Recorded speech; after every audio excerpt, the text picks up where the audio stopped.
You found MrNightfall, a place for calm, atmospheric ghost stories and haunted encounters. Each tale is told slowly and softly, designed to help you relax and drift off. If you enjoyed tonight's video, like, subscribe, and tell us where you're listening from. Settle in, get cozy, and let the stories carry you. Story 1. I rented a cheap room in an abandoned house at the edge of town. I found the listing at 2 in the morning, when everything feels reasonable and nothing feels permanent. The photos were grainy, the description short. Room for rent. Quiet. Cash preferred. The price was less than half of anything else I'd seen. The address was at the far edge of town, where the streetlights thin out and the sidewalks crack and then simply stop. I told myself the cheap rent explained everything. I told myself the pictures looked empty because the owner valued privacy. I told myself I needed a place to sleep, not a place to live. When I drove out there the next afternoon, the sky was low and gray, the kind that presses down on you like a held breath. The house sat back from the road, half hidden by trees that had grown wild and unchecked. It wasn't burned or collapsed. It wasn't obviously ruined. It was just tired. The paint had peeled in long strips, exposing older colors beneath, like layers of old skin. The windows were intact, but dark, as if the light inside had been turned off a long time ago and forgotten. A man answered the door after I knocked twice. He was thin, older than I'd expected, with a face that looked carved instead of aged. He didn't give me his name. He didn't ask for mine. He took the cash, counted it carefully, and handed me a key that felt warm, as if it had been in his pocket for a long time. "Room's upstairs," he said. "Second door on the left. Don't use the back hallway." I asked why.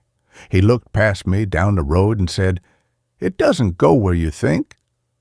That should have been the moment I left. Instead, I nodded like I understood, like it was a joke, like everything was normal. Inside, the house smelled of dust and something faintly sweet, like old flowers pressed between the pages. The floors creaked under my shoes, not sharply, but with a long, tired groan, as if the house needed time to acknowledge each step. The air was cool, despite the broken thermostat on the wall. No pictures hung anywhere, no mirrors.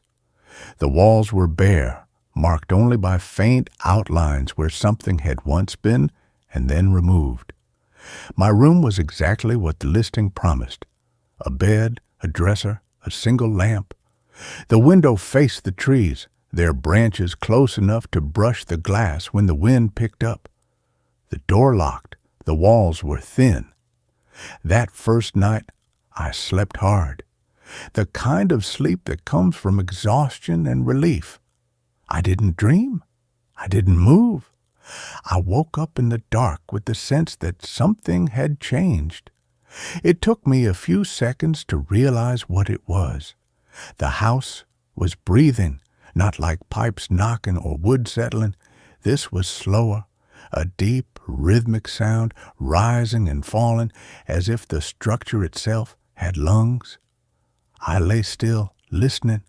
With each breath, the air in my room seemed to shift just slightly, like a tide pulling back and forth. I told myself it was the wind.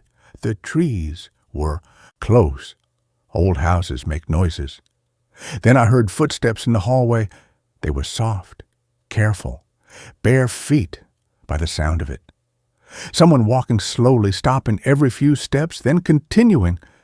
The steps reached my door and paused. I held my breath. The handle didn't move. Whoever it was stood there for a long moment, close enough that I could hear a faint, wet sound like someone breathing through their mouth. Then the footsteps moved on, down the hall, toward the stairs. In the morning, the house was quiet and ordinary again. The breathing was gone. The air smelled like dust and nothing else. I told myself I'd imagined it. I went to work. I came back that evening with groceries and a determination not to let my nerves get the better of me. That night, the footsteps returned. This time, there were more of them. They didn't move like people going somewhere. They wandered. They doubled back. Sometimes they stopped outside my door. Sometimes they gathered near the top of the stairs, a cluster of soft sounds overlapping and separating again. I pressed my ear to the wall and heard whispering, not words, just breath shaped into something that almost meant something. A chorus of near sounds, like a language spoken underwater. On the third night, I started hearing it during the day. A faint scratching behind the walls, like fingernails dragging slowly across wood. It followed me from room to room. When I stood still, it stopped. When I moved, it resumed, keeping pace. I tried to find the landlord. His room at the end of the hall was locked. I knocked. No answer. I listened at the door and heard nothing at all, not even breathing. That night, I dreamed I was standing in the back hallway.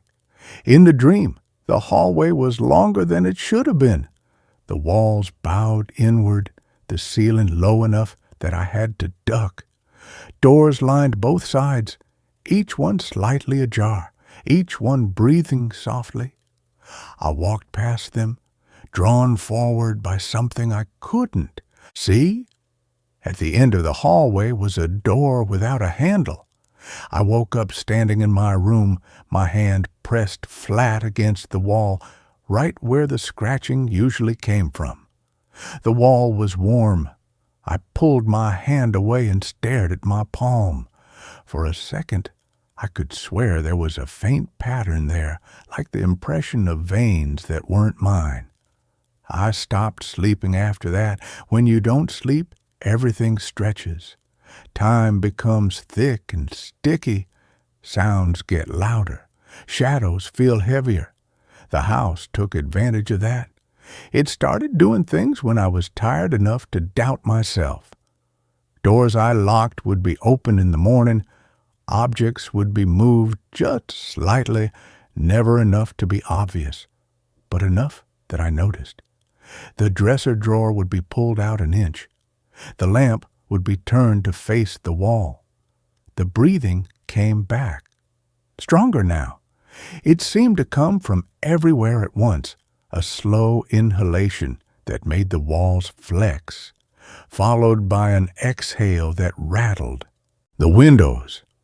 One night, the footsteps didn't stop at my door. The handle turned slowly, carefully, as if whoever was on the other side knew exactly how much pressure to use. I watched it move, inch by inch, until the latch clicked. The door opened just a crack. I couldn't see anything in the hallway. The darkness there was deeper than the darkness in my room, a solid thing that swallowed the light. From within, it came the smell I'd noticed on my first day, stronger now. Old flowers, rot. Something lived in and wrong. A hand slid through the gap. It was pale, almost translucent. The skin stretched thin over bones that looked too long. The fingers bent the wrong way at the joints, curling inward like hooks. It rested on the doorframe, and I felt a pressure in my chest, as if something was leaning on me from the inside.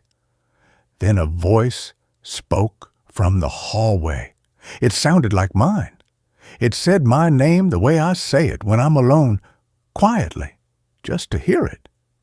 I don't remember screaming. I remember the door slamming shut. I remember the lock turning. I remember sitting on the bed until morning, my back against the wall, my eyes burning. The next day, I packed my things. As I carried my bags down the stairs, I noticed something I hadn't before. The walls were marked with faint handprints, overlapping and smeared, all at about chest height. They led toward the back hallway. I stood at the entrance to it for a long time. The air there was colder. The breathing was loudest here, a deep, satisfied rhythm. The hallway was dark, but not empty. I could feel it watching me, waiting for me to understand. I left without saying goodbye. I didn't get far. Halfway down the driveway, I realized I was still holding the key. It was warm in my hand, warmer than it should have been. Without thinking, I turned around to throw it back. The house was closer than it had been before. The trees leaned inward, their branches interlaced above the roof like fingers locking together. The windows were no longer dark. They glowed faintly, each one pulsing in time with the breathing. The front door was open. I woke up in my room. My bags were unpacked, my clothes folded neatly in the dresser. The door was locked. From the hallway came the sound of footsteps moving toward me, confident now, unafraid. I understood then. The room wasn't for rent. It was a mouth, and I had finally stopped pretending I didn't know what it was hungry for. And that ends this story. A new one starts now. I found a VHS tape labeled "Last Night in This House" and pressed play at midnight. The box was tucked beneath a loose floorboard in the master bedroom closet, a detail I only discovered because my cat, Miso, had been obsessively pawing at that particular spot for 3 days straight. I'd assumed she was chasing a mouse or reacting to some imperceptible draft. But when I finally pried up the warped oak plank with a butter knife, I found not a rodent nest, but a shallow cavity containing a single object, a VHS tape in a white plastic case, its label handwritten in faded blue ink. Last night in this house. Do not watch before midnight. I almost threw it away immediately. Who watches VHS tapes anymore? My apartment had no working VCR. I donated mine years ago when I finally embraced streaming services. But something about the specificity of the warning intrigued me. Do not watch before midnight. Not do not watch. Period. A conditional prohibition. An invitation disguised as a threat. I slipped the tape into my bag and spent the afternoon hunting through thrift stores until I found a dusty Panasonic player for $12. Its power cord frayed but intact, its tracking knob stiff with disuse. The apartment itself was a temporary solution, a one-bedroom unit on the third floor of a converted Victorian that had seen better days. I'd taken it on short notice after my landlord sold my previous building, and the rent was suspiciously low for the neighborhood. The realtor had been evasive about why the previous tenant left so abruptly. "Personal reasons," she'd said, her smile not reaching her eyes. "But the place is spotless. You'll love it." She hadn't mentioned the faint smell of mildew that clung to the corners of the bedroom, or the way the floorboards groaned in a specific three-note pattern whenever I walked from the kitchen to the living room, or the fact that the previous tenant had left behind a single item, a child's red hair ribbon tied neatly around the doorknob of the linen closet. I set up the VCR beneath my small television just after dinner, my movements casual, but my heart beating a little too fast. The tape felt heavier than it should have, dense, as if the plastic shell contained something more substantial than magnetic tape. I ran my thumb over the label again. Last night, in this house. Whose house? This one. And whose last night? I checked the date on my phone. October 28th. Not a particularly ominous date, but close enough to Halloween that my rational mind could dismiss any unease as seasonal suggestibility. I decided to wait. Not out of fear, I told myself, but out of respect for the narrative. Midnight had been specified. Midnight it would be. The hours crawled by. I tried to distract myself with a book, but the words blurred on the page. I made tea, washed dishes, scrolled through my phone without absorbing anything. At 11:45 p.m., I carried the tape to the living room and inserted it into the VCR. The high machine whirred to life with a sound I hadn't heard in a decade, the mechanical whine of spinning reels, the soft clunk of the tape being pulled into place. I pressed play, but immediately hit pause, the television screen filling with blue static. 11 minutes to go. At 11:59 p.m., I unpaused the tape. The screen flickered to life, not with the expected tracking lines or color bars, but with a perfectly stable image. A bedroom. My bedroom. The same water stain on the ceiling in the shape of a bird in flight.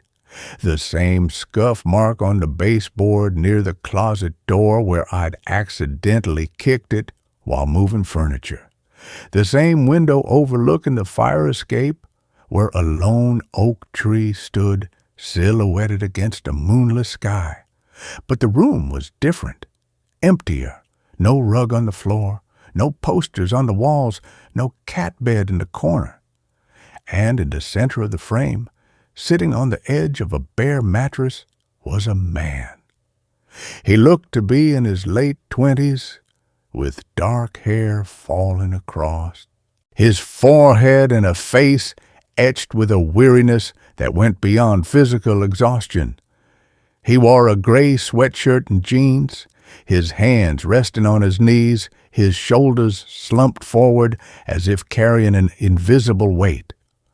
For a full minute, he simply sat there, staring at the camera mounted on the dresser opposite the bed.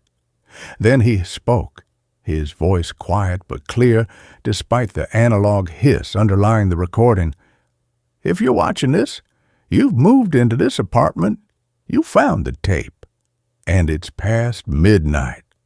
He offered a thin, humorless smile. "My name is Daniel Mercer. I lived here for 11 months. This is my last night." He shifted slightly, his eyes never leaving the lens. "I need to tell you what happens here.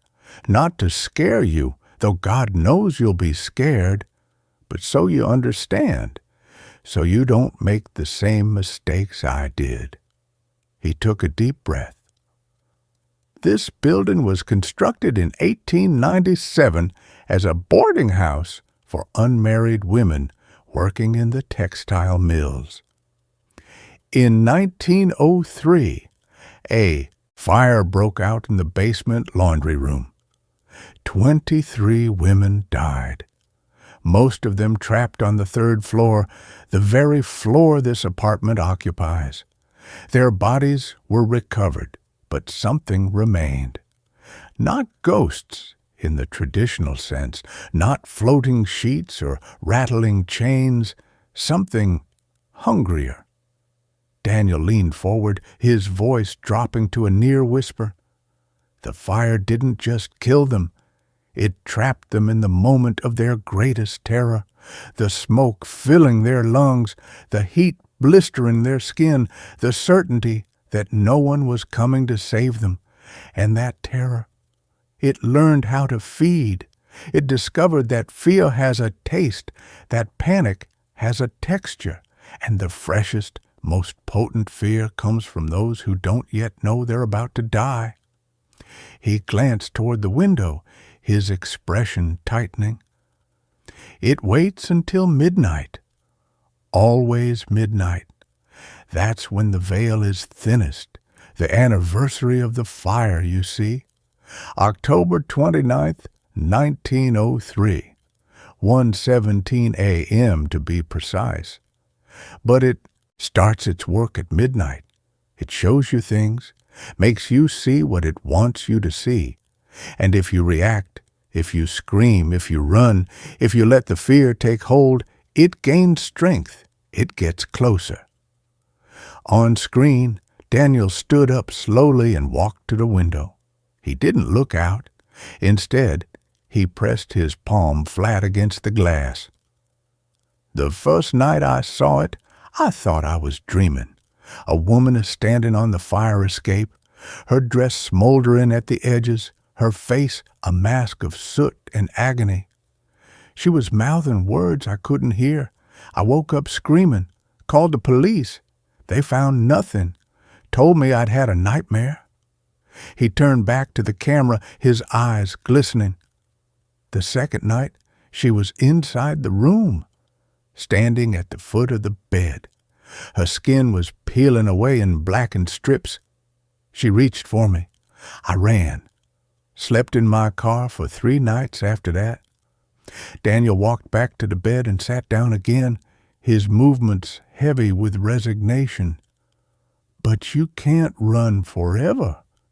The fear follows you. It grows stronger each time you feed it. And eventually you realize the only way to survive is not to be afraid, to watch without reacting, to witness without participating. He looked directly into the lens, his gaze piercing through time and technology to meet mine. Tonight, I'm going to let it come.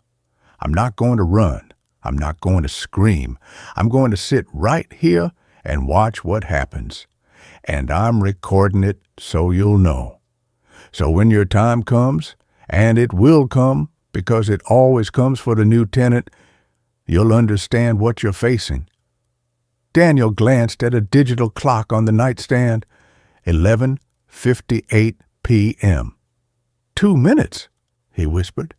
Then, to my horror, he reached forward and adjusted the camera, widening the frame to include not just the bed, but the entire room, the door, the window, the closet. He settled back onto the mattress, his posture unnaturally rigid, his hands clasped tightly in his lap. His breathing was shallow, controlled. He was preparing himself, bracing. The clock on the nightstand ticked over to 11:59 p.m. And then, at exactly midnight, the temperature in my apartment dropped. I felt it before I saw it, a sudden, profound cold that had no business existing in a centrally heated building in late October. My breath fogged in front of the television screen. Goosebumps erupted across my arms, and on the tape, Daniel flinched, just slightly, a tightening around his eyes. He hadn't expected the cold to be so immediate. At 12:01 a.m., the first figure appeared, not on the fire escape, not at the foot of the bed, but reflected in the dark window behind Daniel, a woman in a high-collared dress, her hair arranged in an elaborate updo streaked with ash. Her face was turned toward the glass, her mouth open in a silent scream, her hands pressed against the pane from the outside. But there was no one on my fire escape. I'd checked before pressing play. The window behind me was empty, except for the reflection of my own terrified face. On screen, Daniel didn't turn. He kept his eyes fixed on the camera, his breathing steady despite the tremor in his lower lip.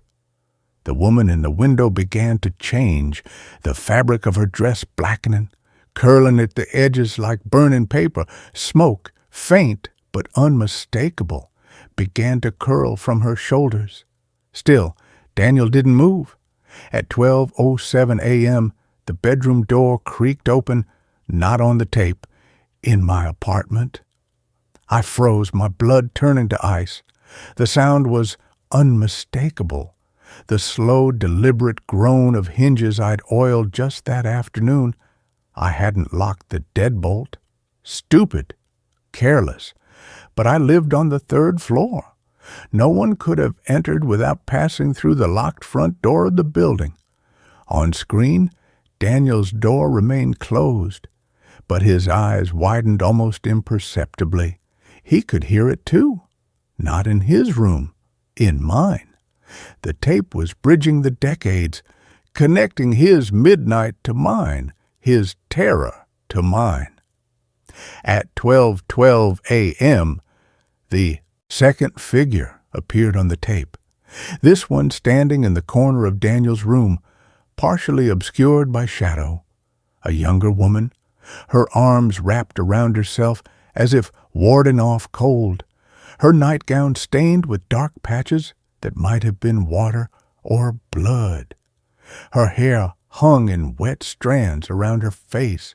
She wasn't looking at Daniel, she was looking at me, at the camera lens, at my eyes watching from 70 years in the future. And she was crying. Silent, desperate tears that carved clean paths through the grime on her cheeks. In my apartment, the smell hit me next. Smoke. Not the clean scent of a fireplace or candle, but the acrid stench of burning wool and hair, the chemical tang of old-fashioned fabric-catching flame. It grew stronger by the second, thick enough to coat the back of my throat, to make my eyes water. I wanted to run, to tear the tape from the VCR and flee into the hallway. But Daniel's warning echoed in my mind. If you react, if you scream, if you run, if you let the fear take hold, it gains strength. I stayed. I forced myself to breathe through my mouth, to keep my eyes on the screen, to witness without participating. At 12:15 a.m., Daniel began to change, not his expression, his body. The skin on his hands darkened, blistering as if exposed to intense heat. He didn't cry out, didn't flinch, but a low moan escaped his lips, a sound of pure agony he couldn't quite suppress. The blisters spread up his arms, his neck, his face. His sweatshirt began to smolder at the edges, tiny embers glowing in the fabric. He was burning alive on camera, and he was refusing to look away from the lens, refusing to give them the satisfaction of his fear. At 12:16 a.m., the third figure appeared on the tape. This one standing directly behind Daniel's chair, her hands resting on his shoulders. An older woman with silver-streaked hair and a face lined with kindness, even in death. She leaned close to Daniel's ear and whispered something. I couldn't hear the words through the tape's hiss, but I saw Daniel's response, his shoulders relaxing slightly, the tension in his jaw easing. He nodded once, a sharp, decisive movement, and then he looked directly into the camera and mouthed 3 words, "Don't be afraid."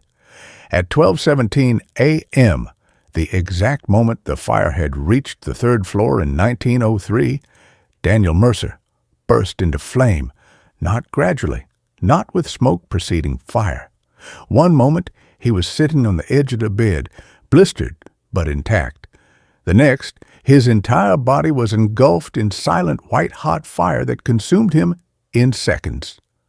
There was no screaming, no thrashing, just a man sitting calmly as his body turned to ash, his eyes remaining open and fixed on the camera until the very end. When the flames subsided, only a pile of gray ash remained on the mattress, and standing around that ash were 23 women, their forms no longer charred and agonized, but whole, peaceful, their faces clean, their dresses pristine, their hands clasped together as if in prayer. They looked at the camera one last time, not with malice, not with hunger, but with gratitude. Then they faded, leaving only the empty room and the pile of ash on the bed. The tape continued for 3 more minutes, static, then the sound of a key turning in a lock, then nothing. At 12:20 a.m., the screen went black.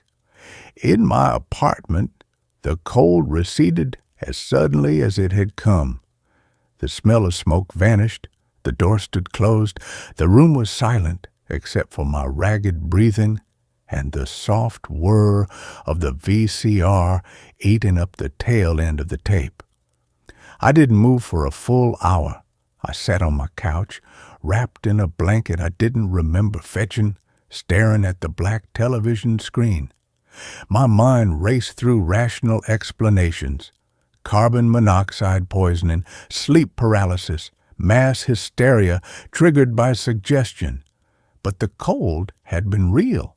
The smell had been real. The door had creaked open. I'd heard it with my own ears. At 1:30 a.m., I forced myself to stand. I ejected the tape with trembling hands and carried it to the kitchen sink. I was about to snap it in half when I noticed something I hadn't seen before. Scratched into the plastic shell along the edge, nearly invisible unless caught by the light, a series of numbers. October 29th, 1903. And beneath them, a single word: witness. I didn't destroy the tape. I couldn't. Instead, I placed it back in its case and hid it beneath the same loose floorboard where I'd found it. Then I went to bed, leaving every light in the apartment burning. I didn't sleep. I lay rigid beneath the covers, listening to the house settle around me, jumping at every creak and sigh. At 2:47 a.m., I heard it, a soft tapping at the window, not insistent, not threatening, just 3 gentle raps against the glass. I didn't move, didn't look. I kept my eyes fixed on the ceiling, my breathing slow and even, and after a full minute, the tapping stopped. The next morning, I called my landlord. "I need to break my lease," I said, my voice steadier than I felt. "Effective immediately." There was a long pause. "That's unusual," he said finally. "Everything okay in the apartment? No issues with the plumbing or—" "Everything's fine," I interrupted. "I just need to leave." Another pause. Longer this time. "You found the tape, didn't you?" The question hit me like a physical blow. "How did you know about that?" A sigh crackled through the phone line. "Every tenant finds it eventually. Most throw it away without watching. A few watch it. And then they leave." His voice dropped, became almost gentle. "Daniel Mercer was my uncle. He recorded that tape in 1993. He was the first one who figured it out, that they weren't trying to hurt anyone, they were trapped, and they needed a witness, someone to see them not as monsters, but as victims, someone to watch without fear." "Did he survive?" I asked, my throat tight. "He walked out of that apartment at dawn," the landlord said softly. "Unburned, unharmed. But he never slept through the night again. He said the fire was inside him now, not burning him, but keeping him company. He died last year, peacefully, in his sleep. I moved out 3 days later. I left most of my furniture behind. I couldn't bear to spend another night in that apartment, even with the lights on. But before I left, I did one thing. I placed a fresh VHS tape in a blank case on the kitchen counter. And on the label, in careful blue ink, I wrote, "First night in this house. Watch at midnight." Because I understand now what Daniel understood, what the women in the fire understood. Some prisons aren't made of walls or locks. They're made of being forgotten, of dying in terror and being remembered only as a cautionary tale, They needed a witness not to save them, but to see them, to truly see them as they were before the fire, as women with names and dreams and lives that mattered.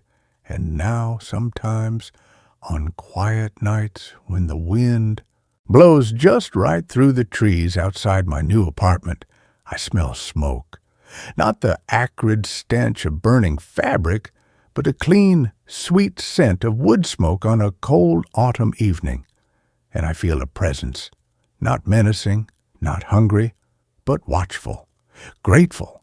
The fire didn't take Daniel Mercer that night. It transformed him, made him a keeper of memories, a guardian of the threshold between fear and understanding. I never watch horror movies anymore. I don't need to. I lived one, but I don't regret pressing play at midnight, because in that hour between midnight and dawn, I learned the most important truth about ghosts. They aren't haunting us. We're haunting them by forgetting, by refusing to witness, by turning away from the pain we'd rather not see. And sometimes the bravest thing you can do is sit in the dark and watch, not with fear, but with compassion, not as a victim, but as a witness. The tape is still under that floorboard, waiting for the next tenant, the next witness, and when they find it, and they will, they'll have a choice to make at midnight, to run or to stay, to scream or to watch, to feed the fear or to set it free. I hope they choose wisely. I hope they understand that some doors shouldn't be opened, but some tapes need to be played, because the dead don't want to hurt us. They just want us to remember their names before the fire takes everything. That concludes this story. A new one begins now. The previous owner buried something under the floorboards, and it's awake. The realtor's smile didn't reach her eyes when she handed me the keys.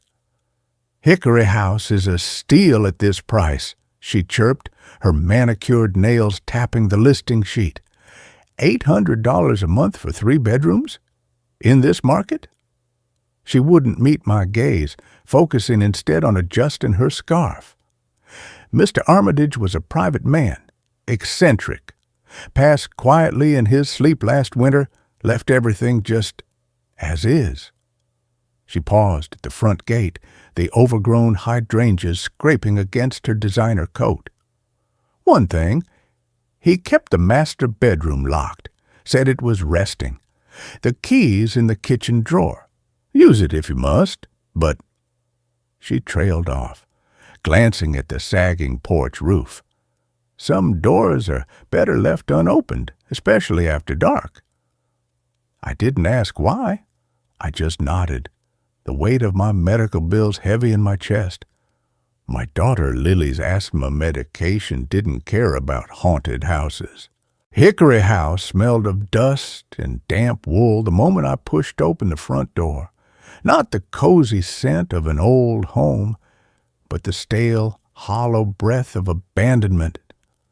Sunlight strained through grimy windows, illuminating motes dancing above furniture draped in yellowed sheets. The air hung unnaturally still, thick as cold syrup, carrying an underlying sweetness like forgotten apples left to rot in a cellar.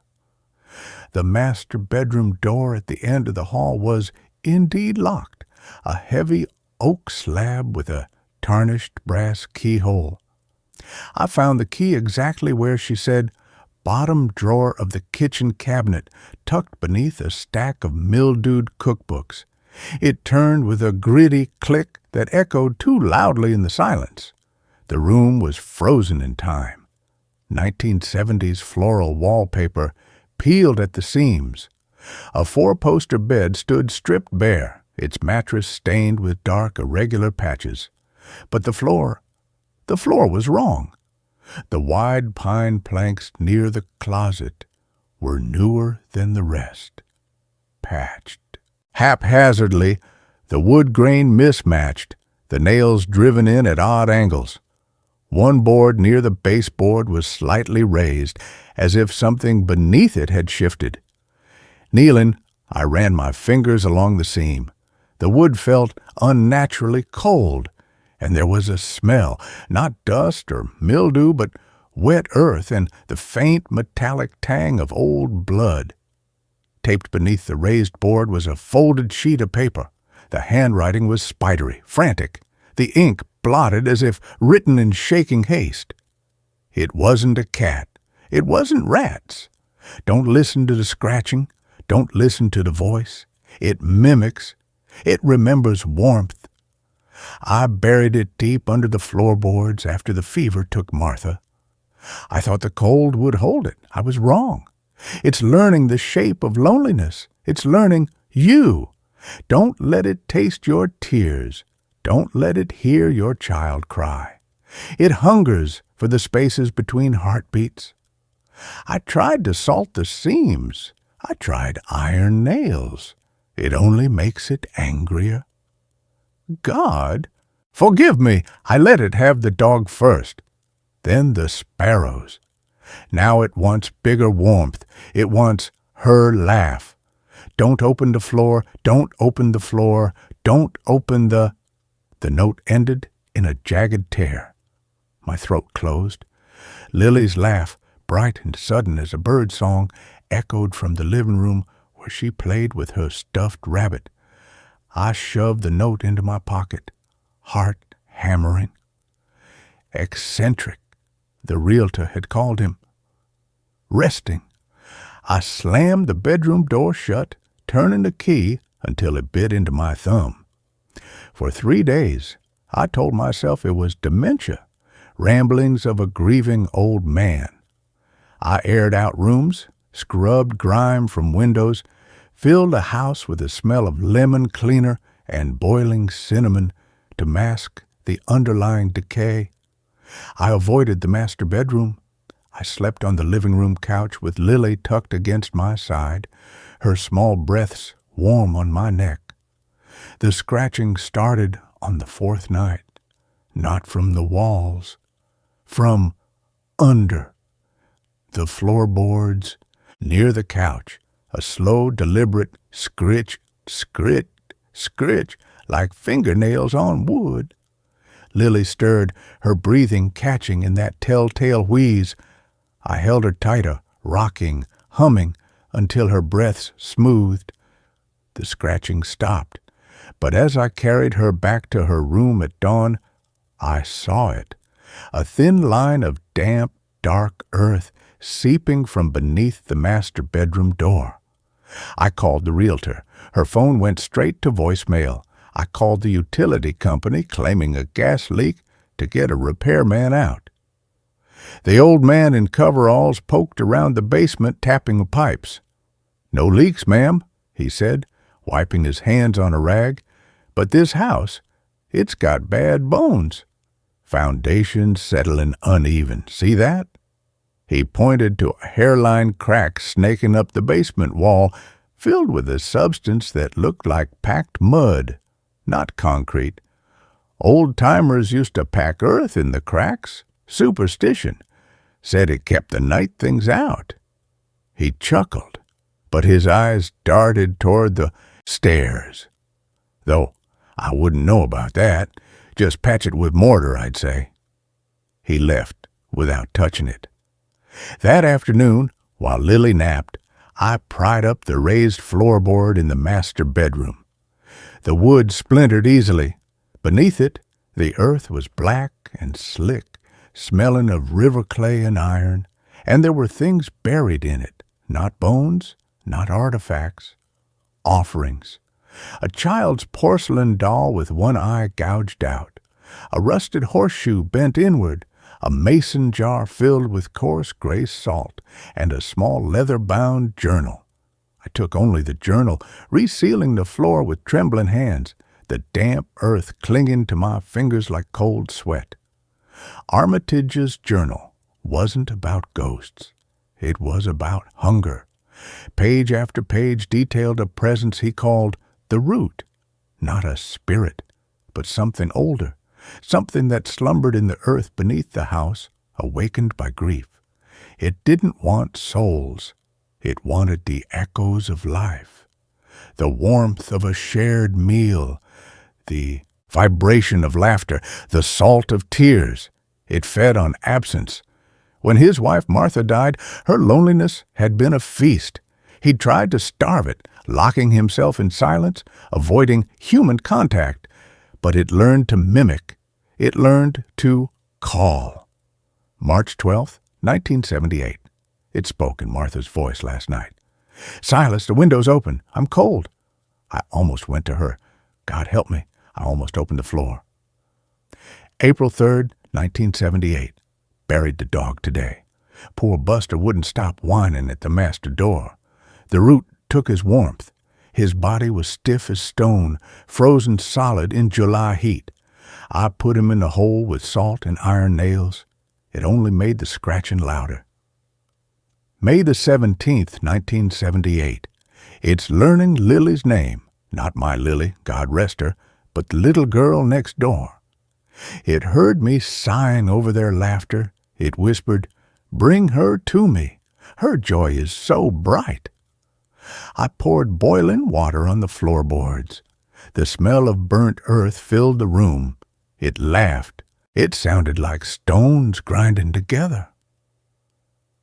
I burned the journal in the backyard fire pit that night, the pages curling into ash that smelled of burnt hair. I bought salt and iron nails from the hardware store, sprinkling the salt along the baseboards of the master bedroom, hammering nails into the floor seams until my palms blistered. Lily watched me, her small face serious. "Mommy, why's the house sad?" she asked, her voice tight, with another impending wheeze. "It's not sad, sweetheart," I lied, pulling her close. "Just old." The root ignored the salt. It ignored the iron. That night, as Lily coughed in her sleep, a new sound joined the scratching, a low, wet gurgle, like mud bubbling in a spring thaw, and a voice, thin as spider silk, slithered under my bedroom door.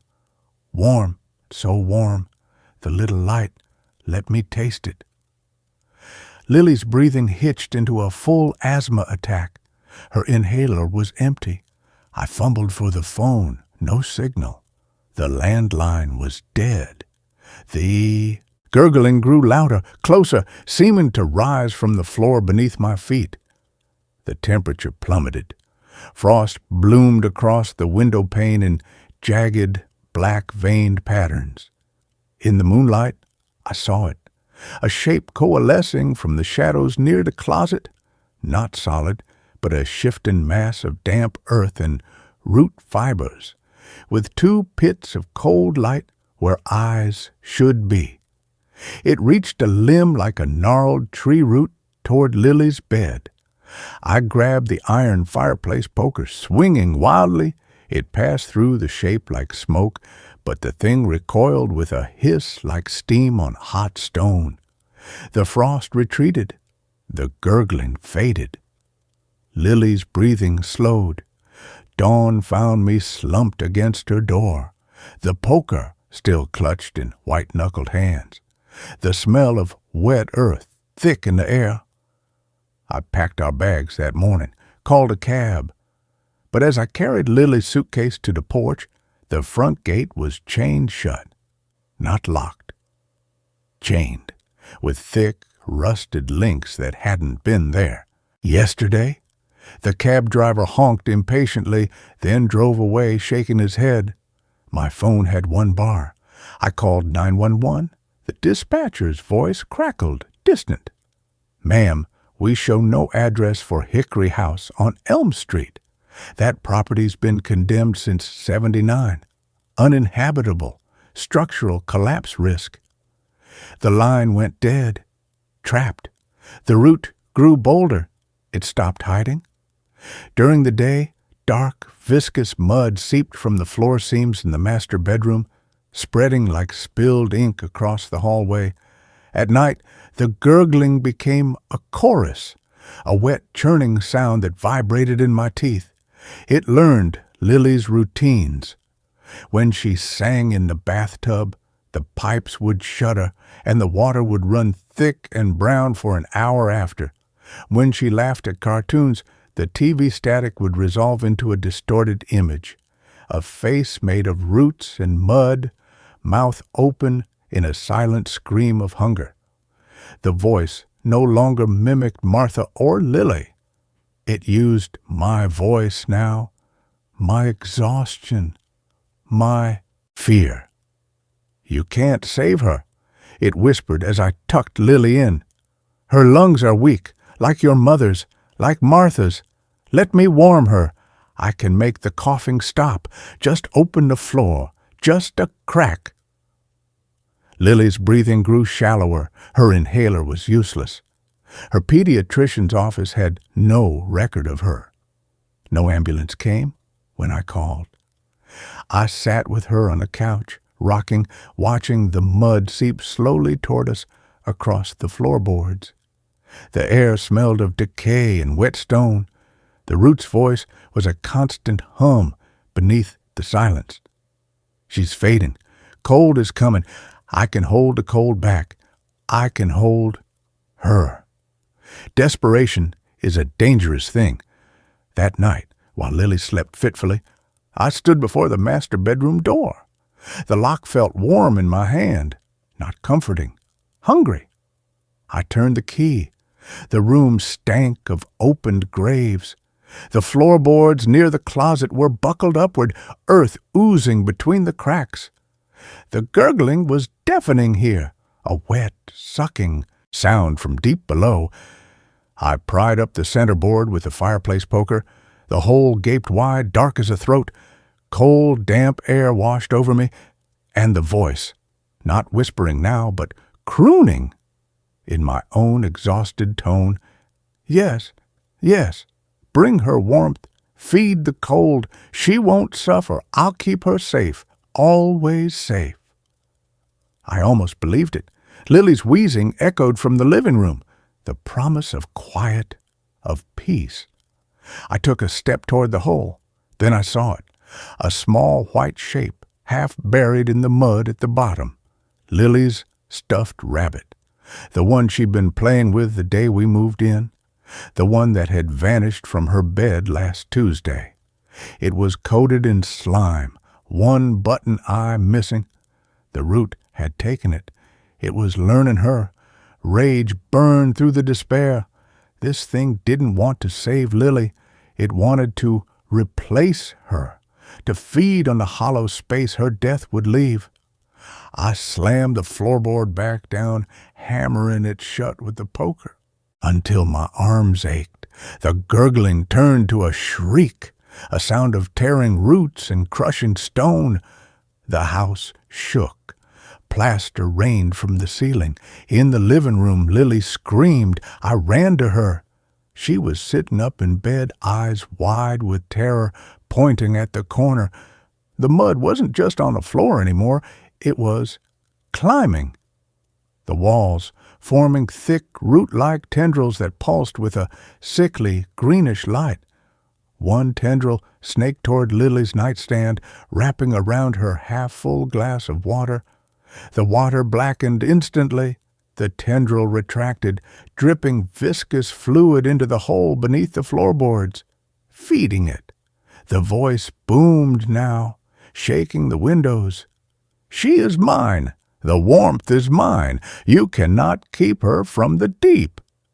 The mud surged across the floor, cold as a winter river, reaching for Lily's bare feet. I grabbed her, clutching her to my chest, backing into the hallway. The front door was chained. The windows were sealed with a film of black, glistening mold. The only escape was the basement. I'd never been down there. Armitage's journal had called it the root's throat. The basement door in the mudroom was warped shut, the frame swollen with damp. I kicked it open, splinters flying. Dank, frigid air rushed out. Stone steps descended into utter blackness. Lily buried her face in my shoulder, coughing weakly. The mud was at our heels, rising in a slow, deliberate tide up the hallway. The gurgling was a roar now, filling the house, shaking the light bulbs until they shattered. I stumbled down the basement steps, the darkness swallowing us whole. My foot hit a switch. A single bare bulb flickered on, illuminating a nightmare. The walls weren't stone. They were made of roots, thick, black, pulsing veins that throbbed with that same sickly green light. They covered every surface, converging on a central mass in the far corner, a mound of writhing roots taller than me, slick with mud, studded with broken dolls, rusted nails and clumps of human hair. At its heart, two pits glowed with cold fire, the root's core. The voice came from everywhere and nowhere, vibrating in my bones. You cannot hide the warmth. I smell her fear, I smell her breath. Give her to the deep, or I will take her cold. The roots on the walls lashed like whips, cracking against the stone floor. One wrapped around my ankle, icy and strong as iron.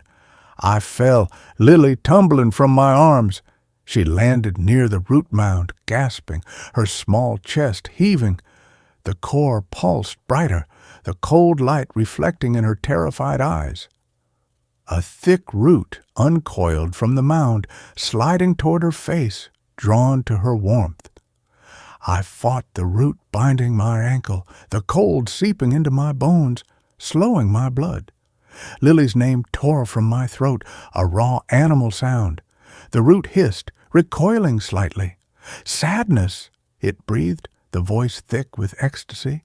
Sweet, bitter sadness, feed me more. It was feeding on my fear, my grief, my love for her. That was its true sustenance, not her body, the hollow space her loss would carve in me. I stopped fighting. Let the cold take my leg. I crawled toward Lily, not away from the root, but toward it. Tears streamed down my face, hot against the unnatural chill. I didn't think of losing her. I thought of her. Her stubborn chin when she refused vegetables. The way she hummed off key in the bathtub. How she'd pressed her small hand to my cheek last week when I cried over bills and whispered, "It's okay, Mommy. I love you loud." I reached Lily, pulling her into my lap, wrapping my arms around her shuddering body. I buried my face in her hair, breathing in the scent of baby shampoo and sweat. And I let the tears come, not tears of fear, tears of love, fierce, defiant, warm tears. I wept for her future birthdays, for her scraped knees, for the first day of school I'd never see. I wept for the life she deserved, not the death this thing craved. I poured every ounce of my love into those tears, a shield of pure human warmth. The root shrieked, a sound of tearing earth and splintering wood. The green light in its core flickered violently. The roots binding my ankle loosened, shriveling like burnt paper. The mud receded from the walls, dripping back into the cracks. The cold lessened, replaced by a fragile, ordinary chill. Lily's coughing eased. Her breathing deepened into exhausted sleep against my shoulder. Silence. The basement bulb flickered out. Moonlight filtered through a high, grimy window, illuminating the root mound. It was smaller now, duller. The pulsing light reduced to a faint ember glow. The voice was a dry rustle, weak, but still present. The warmth, it burns, but the hunger remains. I carried Lily upstairs. The house was quiet. No scratching, no gurgling. The mud on the floors was dry, crumbly dust. I locked the basement door with 3 new deadbolts. I sealed the master bedroom floorboards with industrial adhesive, then covered them with a heavy rug. I salted every windowsill. I hung iron nails above every door frame. It's not over, I know that. The root is weakened, not gone. It sleeps. But it dreams of warmth, of Lily's laughter, of my tears. Lily's asthma is better. The doctors call it a miracle. I don't correct them. At night, when she sleeps soundly in a new room, the farthest from the master bedroom, I sit on the living room rug, my back against the sealed basement door. I listen, not for scratching, for breathing.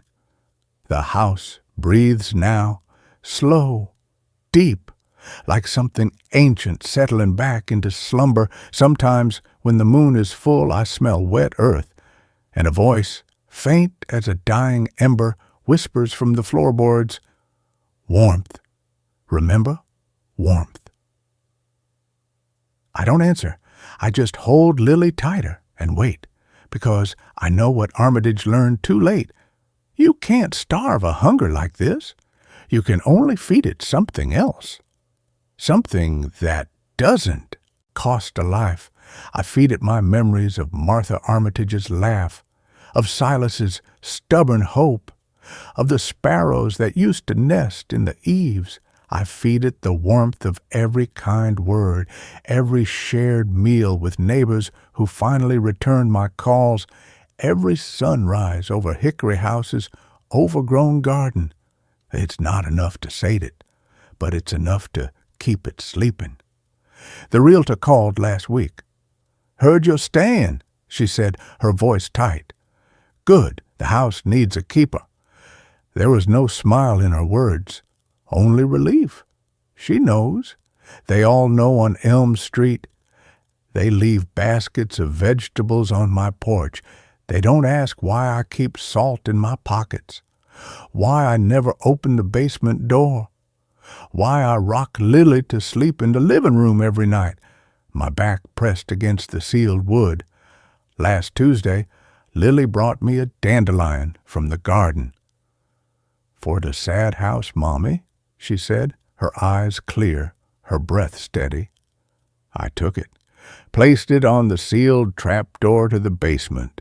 That night, the whisper was softer, almost gentle. Yellow, like sun, like her hair. I didn't smile, but I didn't flinch. I tucked Lily in, kissed her forehead, and sat down on the rug by the basement door. I closed my eyes, and I remembered. Not the fear, the warmth, the stubborn, flickering warmth of a little girl who brought a dandelion to a hungry dark. The house held its breath. And for now, that's enough. That concludes this story. A new one begins now. Every night at 3:17 a.m., the empty chair at our dinner table pulls itself closer. We should have asked more questions about the previous owners. That's the thought that haunts me now, long after the chair stopped moving and the house fell silent again. But at the time, the price was too good to pass up. A fully furnished Victorian on the edge of town, 3 bedrooms, a wraparound porch, and a proper dining room with original hardwood floors, all for barely more than a studio apartment downtown. My wife, Lena, had just gotten her teaching certification, and I was still freelancing, cobbling together enough design work to keep us afloat. We needed space to breathe, and this place offered it in spades.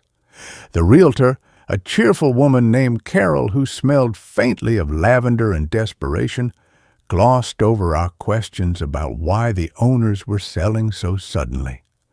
"Relocating for work," she'd said breezily, waving a manicured hand. "Happens all the time. Military family. Very sudden. Transfer." She'd ushered us through the room so quickly I barely had time to notice the dust gathering in the corners of the high ceilings, the way the floorboards groaned underfoot in specific spots as if protesting our presence. The dining room was what sold Lena. It was a proper room, not one of those open concept spaces where the table sits awkwardly between kitchen and living area, but a dedicated space with wainscoting halfway up the walls and a bay window that overlooked a tangled but promising backyard. And in the center stood a heavy oak table, scarred with generations of use but solid as a fortress, surrounded by 6 matching chairs. 5 of them were pushed neatly against the table. The 6th, the one at the head of the table facing the bay window, sat pulled slightly away, as if someone had just risen from it moments before our arrival. Carol didn't comment on it. She just smiled her tight smile and said, "Charming, isn't it? So much character." We moved in on a Tuesday. The previous owners had left almost everything behind: the furniture, the dishes in the cabinets, even a few books on the shelves. At first, I found it convenient. At Lena's insistence, we donated most of the clothing and personal effects we found in the closets, but the furniture stayed. "It's good quality," she'd said, running her hand over the oak table's surface, "and we can't afford to replace it all right now." I couldn't argue with that logic, though something about the completeness of their departure unsettled me. People don't just abandon their lives so thoroughly. They take photographs, keepsakes, the small objects that hold memory. These people had left behind a wedding photo on the mantelpiece, a child's drawing taped to the refrigerator door, a hairbrush on the bathroom counter with strands of blonde hair still caught in the bristles. It felt less like a move and more like an evacuation. The first night, we ate takeout at the oak table, laughing about our good fortune, making plans for the garden come spring. We pushed all 6 chairs in neatly before heading to bed, exhausted from the day of hauling boxes. I remember specifically checking that the head chair, the one facing the window, was flush against the table. It was. I woke at 3:18 a.m. to the sound of rain against the window pane and a deep, bone-aching cold that shouldn't have been possible in late September. The digital clock on the nightstand glowed 3:18 in angry red numbers. I lay there for a moment, disoriented, trying to place the source of my unease. And then I heard it, a soft, rhythmic scraping sound coming from downstairs. Not the creak of old pipes, or the groan of settling wood I'd already grown accustomed to in the first few hours of living here. This was deliberate, methodical, the sound of wood sliding slowly across hardwood. Scrape, pause, scrape, pause. I slipped out of bed, careful not to wake Lena, and padded barefoot to the top of the stairs.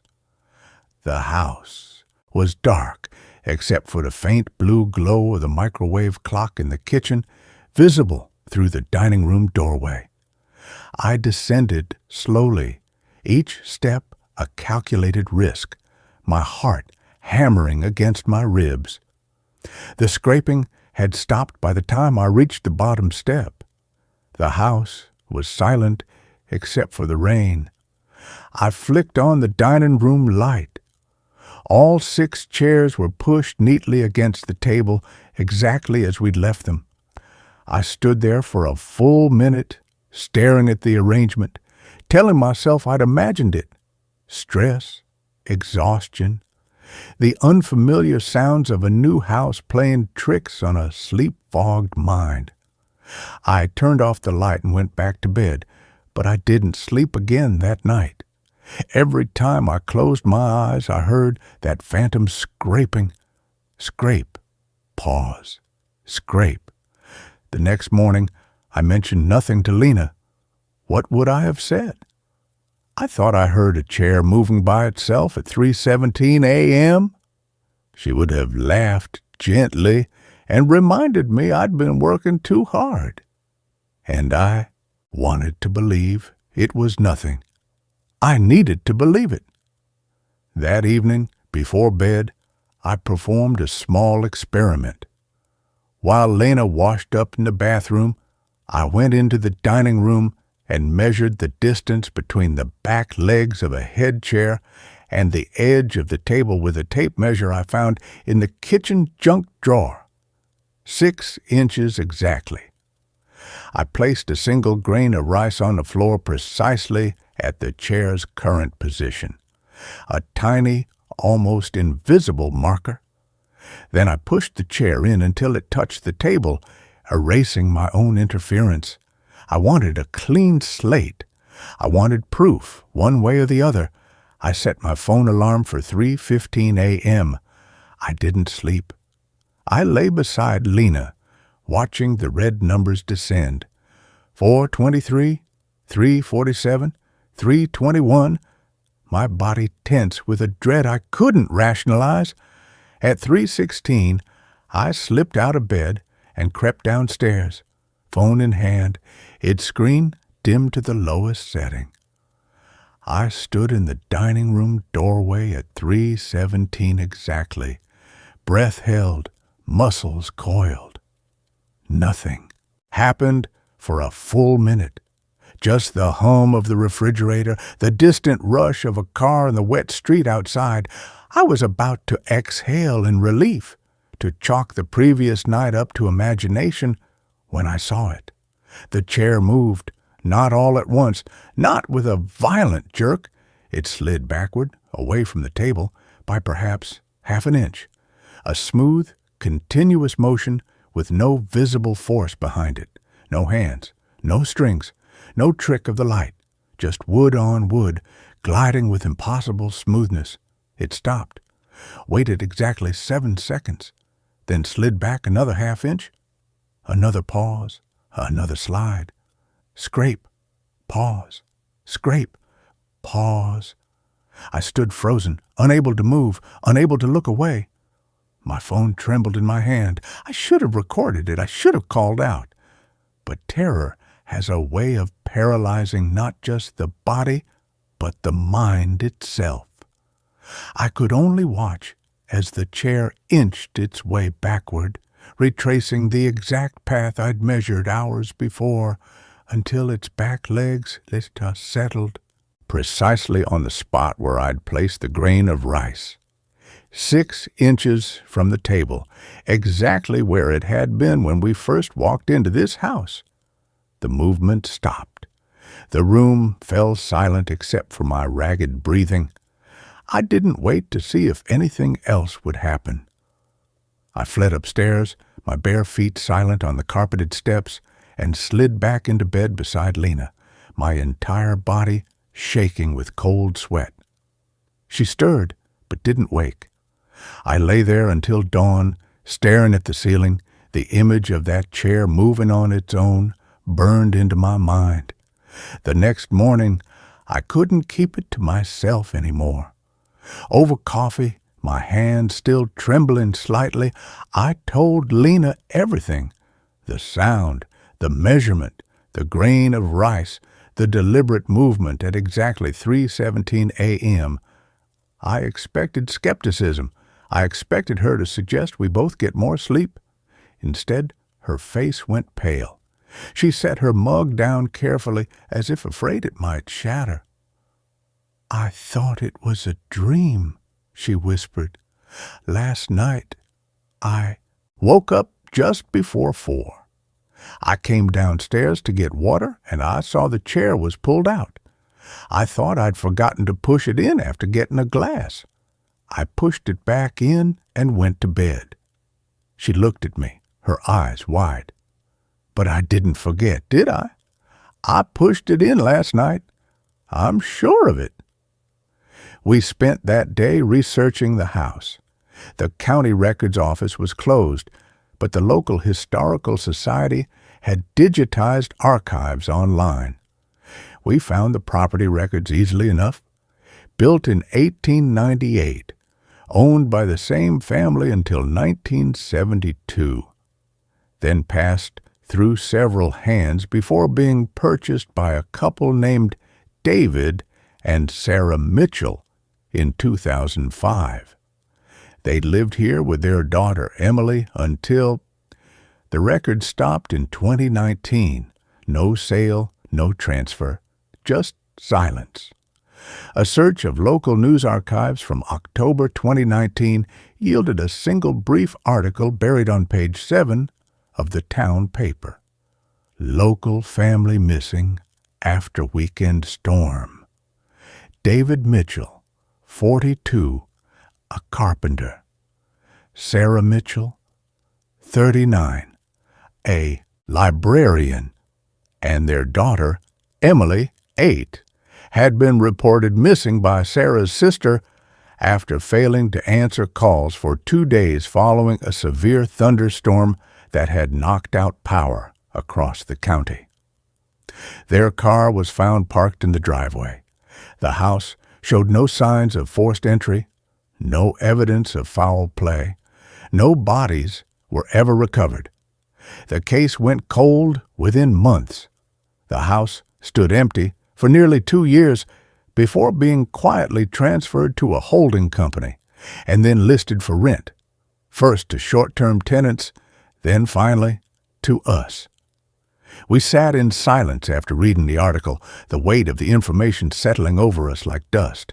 A family, a little girl, vanished without a trace. And now, every night at 3:17 a.m., the exact time the coroner had estimated they were last seen alive based on a neighbor's testimony about seeing lights in the house, the empty chair pulled itself away from the table. Why that chair? Lena asked quietly that evening as we sat on the couch, both of us avoiding looking toward the dining room. Why not all of them? Why just the one at the head? I didn't have an answer, but that night I decided to watch again. This time I brought Lena with me. We sat on the bottom step of the staircase at 3:15 a.m., wrapped in a blanket despite the mild temperature, holding hands tightly. At 3:17 exactly, we both watched as the chair began its slow, deliberate retreat from the table. 6 inches, no more, no less. It stopped. The room remained otherwise undisturbed. No cold spots, no whispers, no apparitions. Just the chair, pulled back as if waiting for someone to sit. The next day, we pushed it back in. That night, it pulled itself out again, and the night after that, and the night after that. A ritual, a summons. After a week of this, something shifted. Lena, ever the teacher, ever the nurturer, began leaving things on the seat of the chair before bed. First, just a napkin, folded neatly, then a placemat.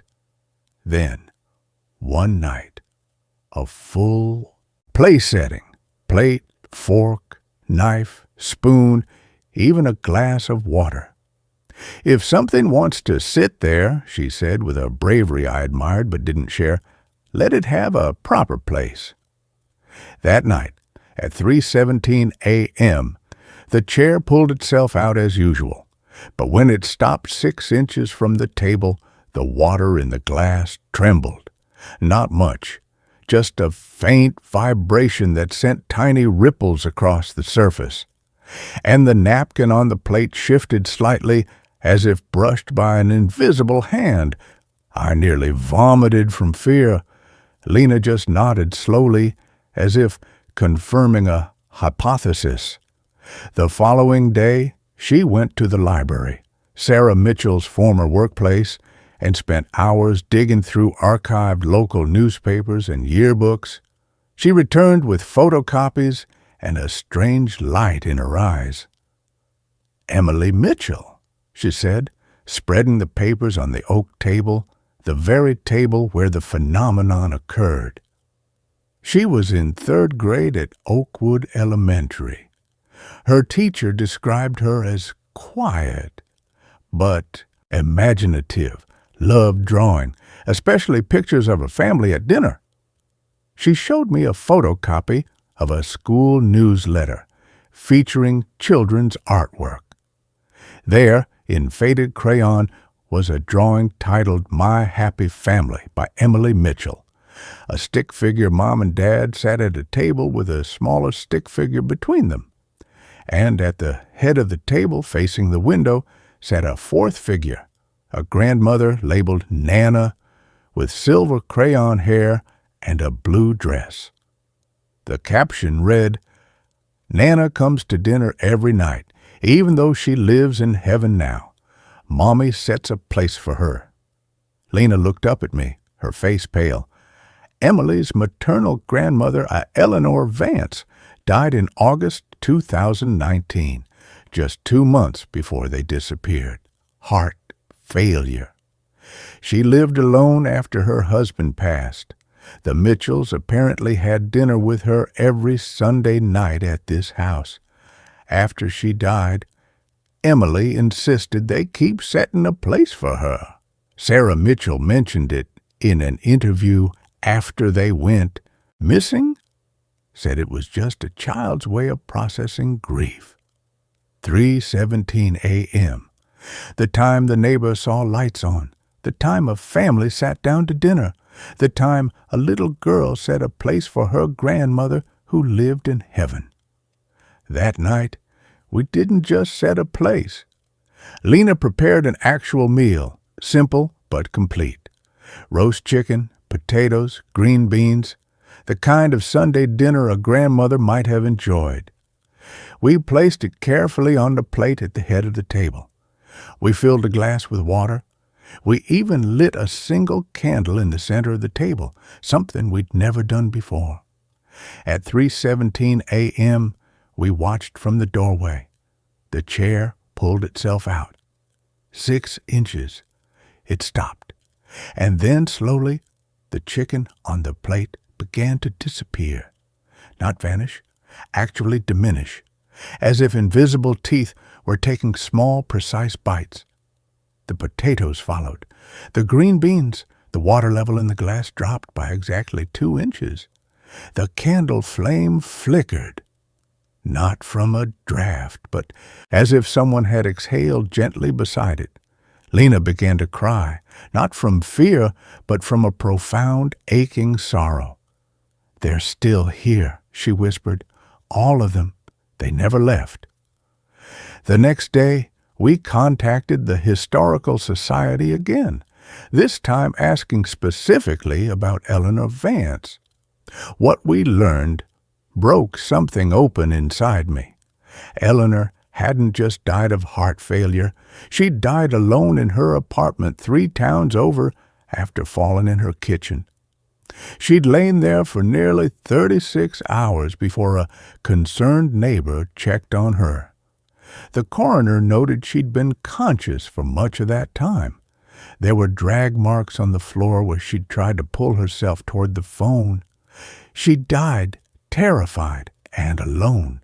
But Emily, in her child's understanding of death, believed her grandmother came to dinner every Sunday anyway. And on that final night, October 12th, 2019, the Mitchells had sat down to their weekly Sunday dinner. They'd set a place for Eleanor, and sometime during that meal, something had happened. The official report mentioned scorch marks near the basement door and a strange sulfurous smell noted by first responders. The family had vanished, but perhaps not entirely, perhaps part of them. The part that believed in setting a place for loved ones who'd passed had remained, trapped in the ritual, waiting for the dinner to be completed, waiting for the chair to be pulled out, waiting to be acknowledged. That night, we did something different.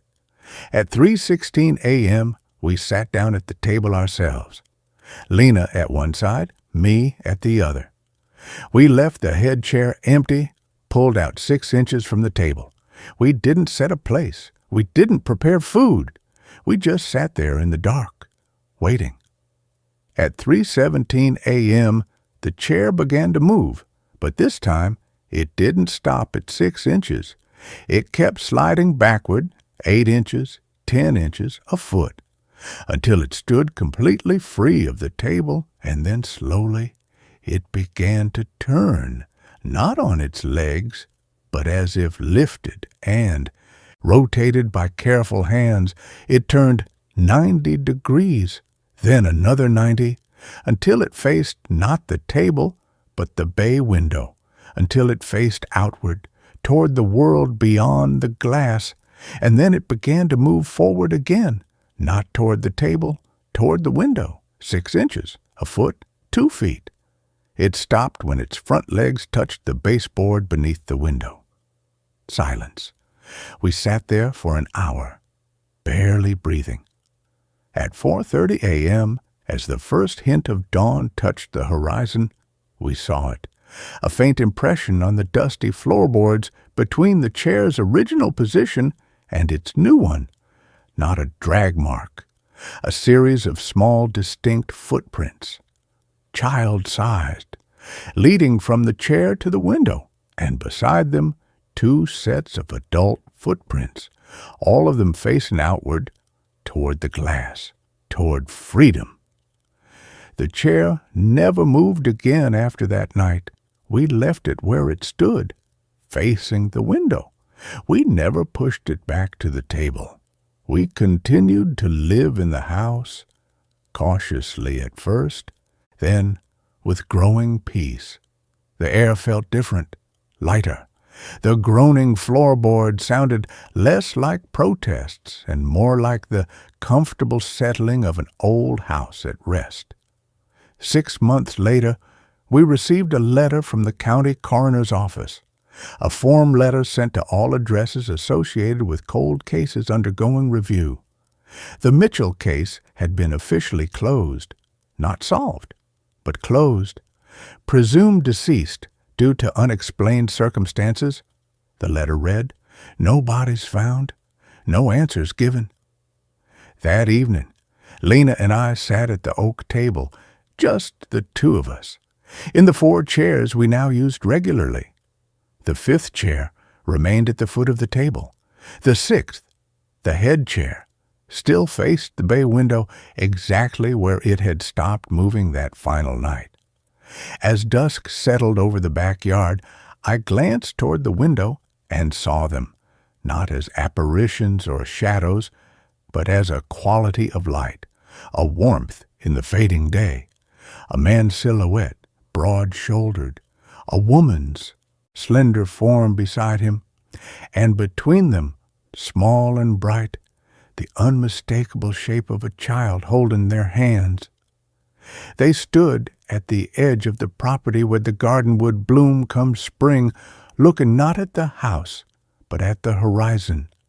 And then, as the last light of day vanished, they were gone. The chair still sits by the window.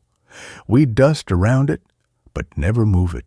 Sometimes, on quiet evenings, I'll catch Lena looking at it with a soft expression I can't quite name. Not sadness, not fear, but something like gratitude. And I understand.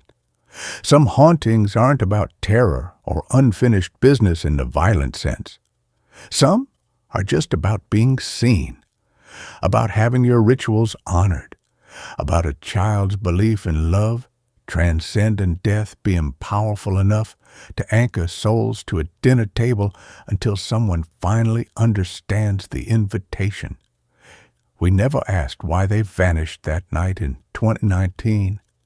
Some mysteries aren't meant to be solved, but I like to think that on that final Sunday dinner, as a storm raged outside and something unnatural crept up from the basement, David and Sarah Mitchell made a choice. They could have run, they could have fought, but instead they sat with their daughter at the table. They held her hands. They finished their meal, and in doing so they bound themselves not to the horror that took them, but to the love that defined them, waiting for someone to pull out the chair, to set a place, to witness. Every night at 3:17 a.m., I still wake, not from fear, but from habit. I lie there listening to the house breathe around me, the soft creak of wood, the whisper of wind through the eaves, and sometimes, just before I drift back to sleep, I imagine I hear it one last time, not the scraping of a chair being pulled away, but the gentle sigh of one being pushed in. A ritual completed, a table finally empty, a family, at long last, permitted to leave the dinner table and walk toward the light. And that's where this story ends. Let's move on to the next one, the house that remembers. I am writing this from a borrowed laptop in a library in Duluth, Minnesota. I don't have a phone anymore. I don't have a car. I walked here in the snow wearing boots that aren't mine. If you're reading this and you see a listing on Airbnb for a secluded historic manor in the Blackwoods with a host named Mrs. Gable, do not book it. Do not even look at the photos. The photos are a lie, but not in the way you think. The photos show the house as it wants to be seen. They don't show what it keeps in the walls. My name is Sarah. I'm a freelance photographer, or I was. I specialize in architectural photography, abandoned places, ruins, the kind of decay porn that gets likes on Instagram. I was broke, my camera gear was pawned, and I needed a gig. When I got the email from a private client offering me $5,000 to document a family estate before it was demolished, I jumped at it. The client, a lawyer named Mr. Sterling, was vague. "The house has history," he said on the phone. His voice was tinny, like he was speaking from inside a metal box. "The family wants a record of it, every room, every corner, but you must do it at night. The lighting is specific." "At night?" I asked. "Yes, the house wakes up at night. The architecture changes with the shadows. It's an aesthetic choice." I agreed. I rented a car, bought back my camera, and drove north. The house was located at the end of a long, overgrown driveway that wound through a forest of dead birch trees. They looked like white bones sticking out of the earth. The house itself was a monstrosity. It was Victorian, but wrong. The angles were too sharp. The windows were too narrow, like squinting eyes. It was painted a color that might have been blue once, but had rotted into a bruised purple. Mr. Sterling wasn't there. He had left a key under the mat, a heavy iron key that felt cold enough to burn my skin. I unlocked the door and stepped inside. The smell hit me first. It wasn't mold or dust. It smelled like dried flowers and old perfume, masking something underneath, something like raw meat left in the sun. The interior was pristine, dust-free. The furniture was draped in white sheets. The mirrors were covered with black cloth. I set up my gear in the foyer. It was 8 p.m. The sun was setting, casting long, bloody shadows across the floorboards. I started shooting. Click, flash, whir.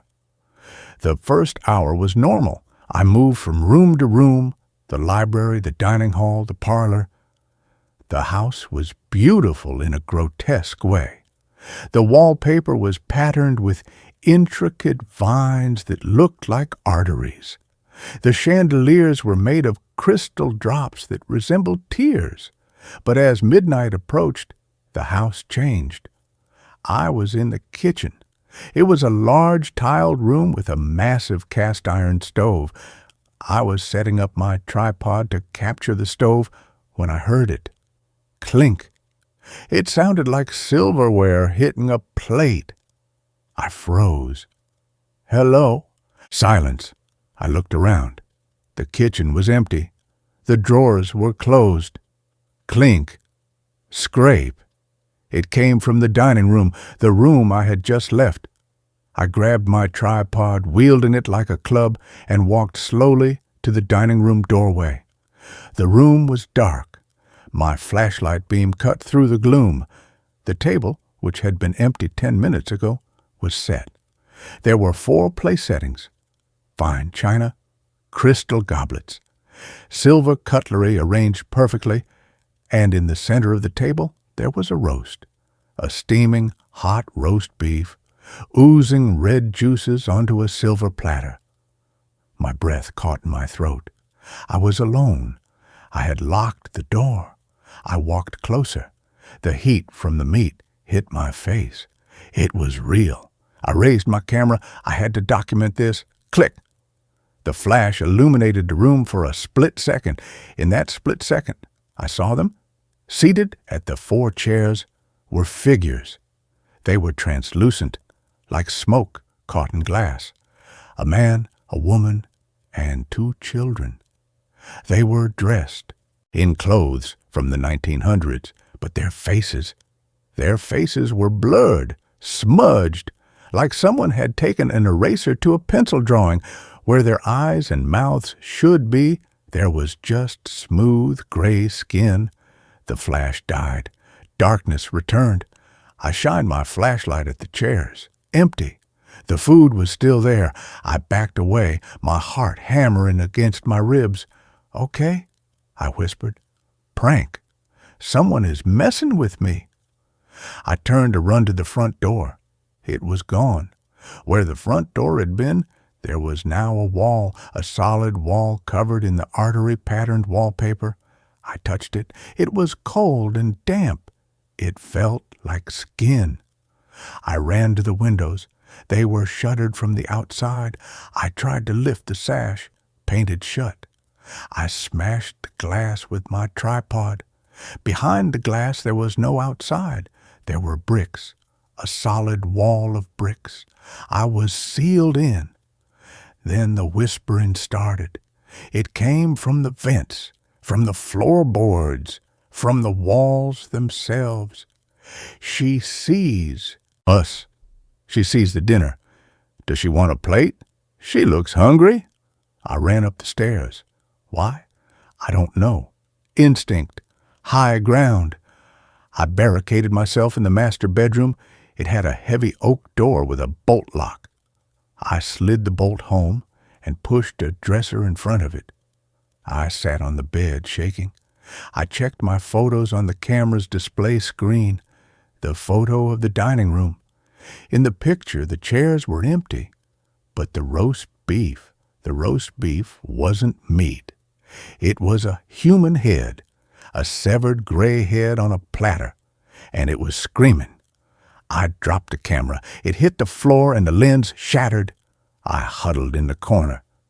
This isn't real. This isn't real. Knock, knock, knock. 3 polite taps on the bedroom door. "Room service," a voice called.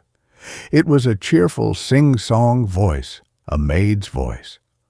"Go away," I screamed. "But you didn't finish your dinner, miss," the voice said. "The master is offended." The doorknob rattled, slowly, then violently. The heavy dresser began to slide across the floor.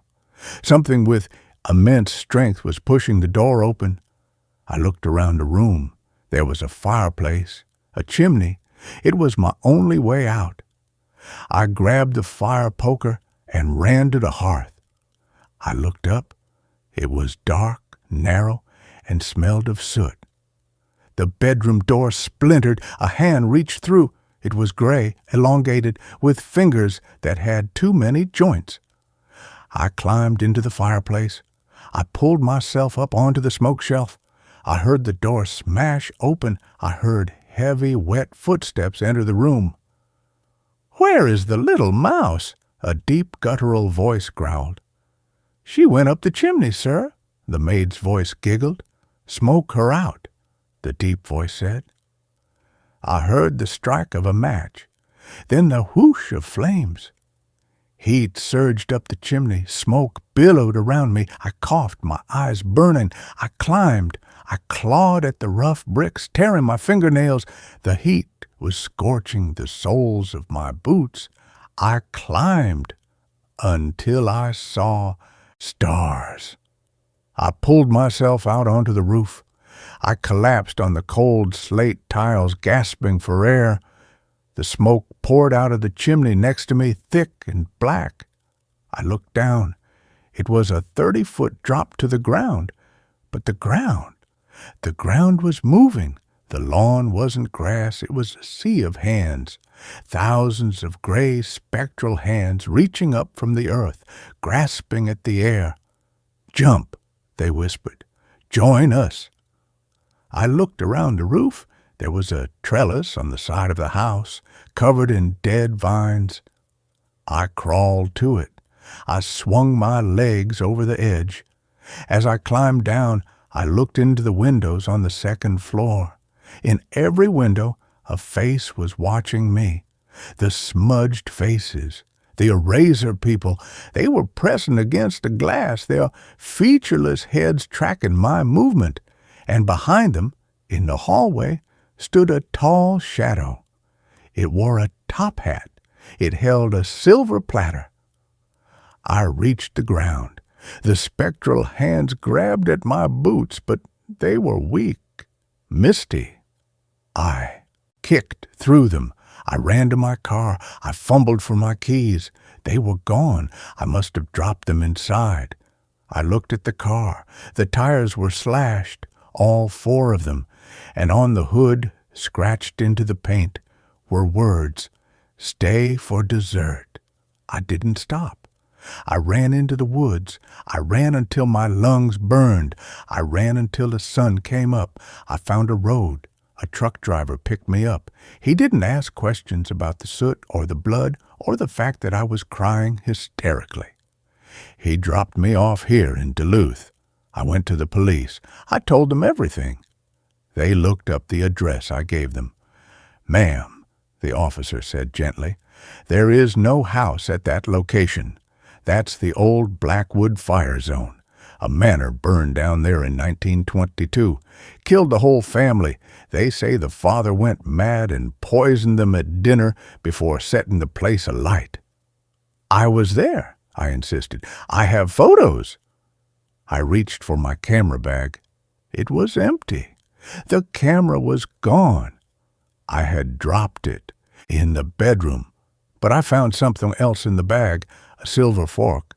It was heavy, tarnished antique silver, and engraved on the handle was a name, Sterling. The lawyer, the client. He wasn't a lawyer, he was one of them. I left the station. I pawned the fork for cash.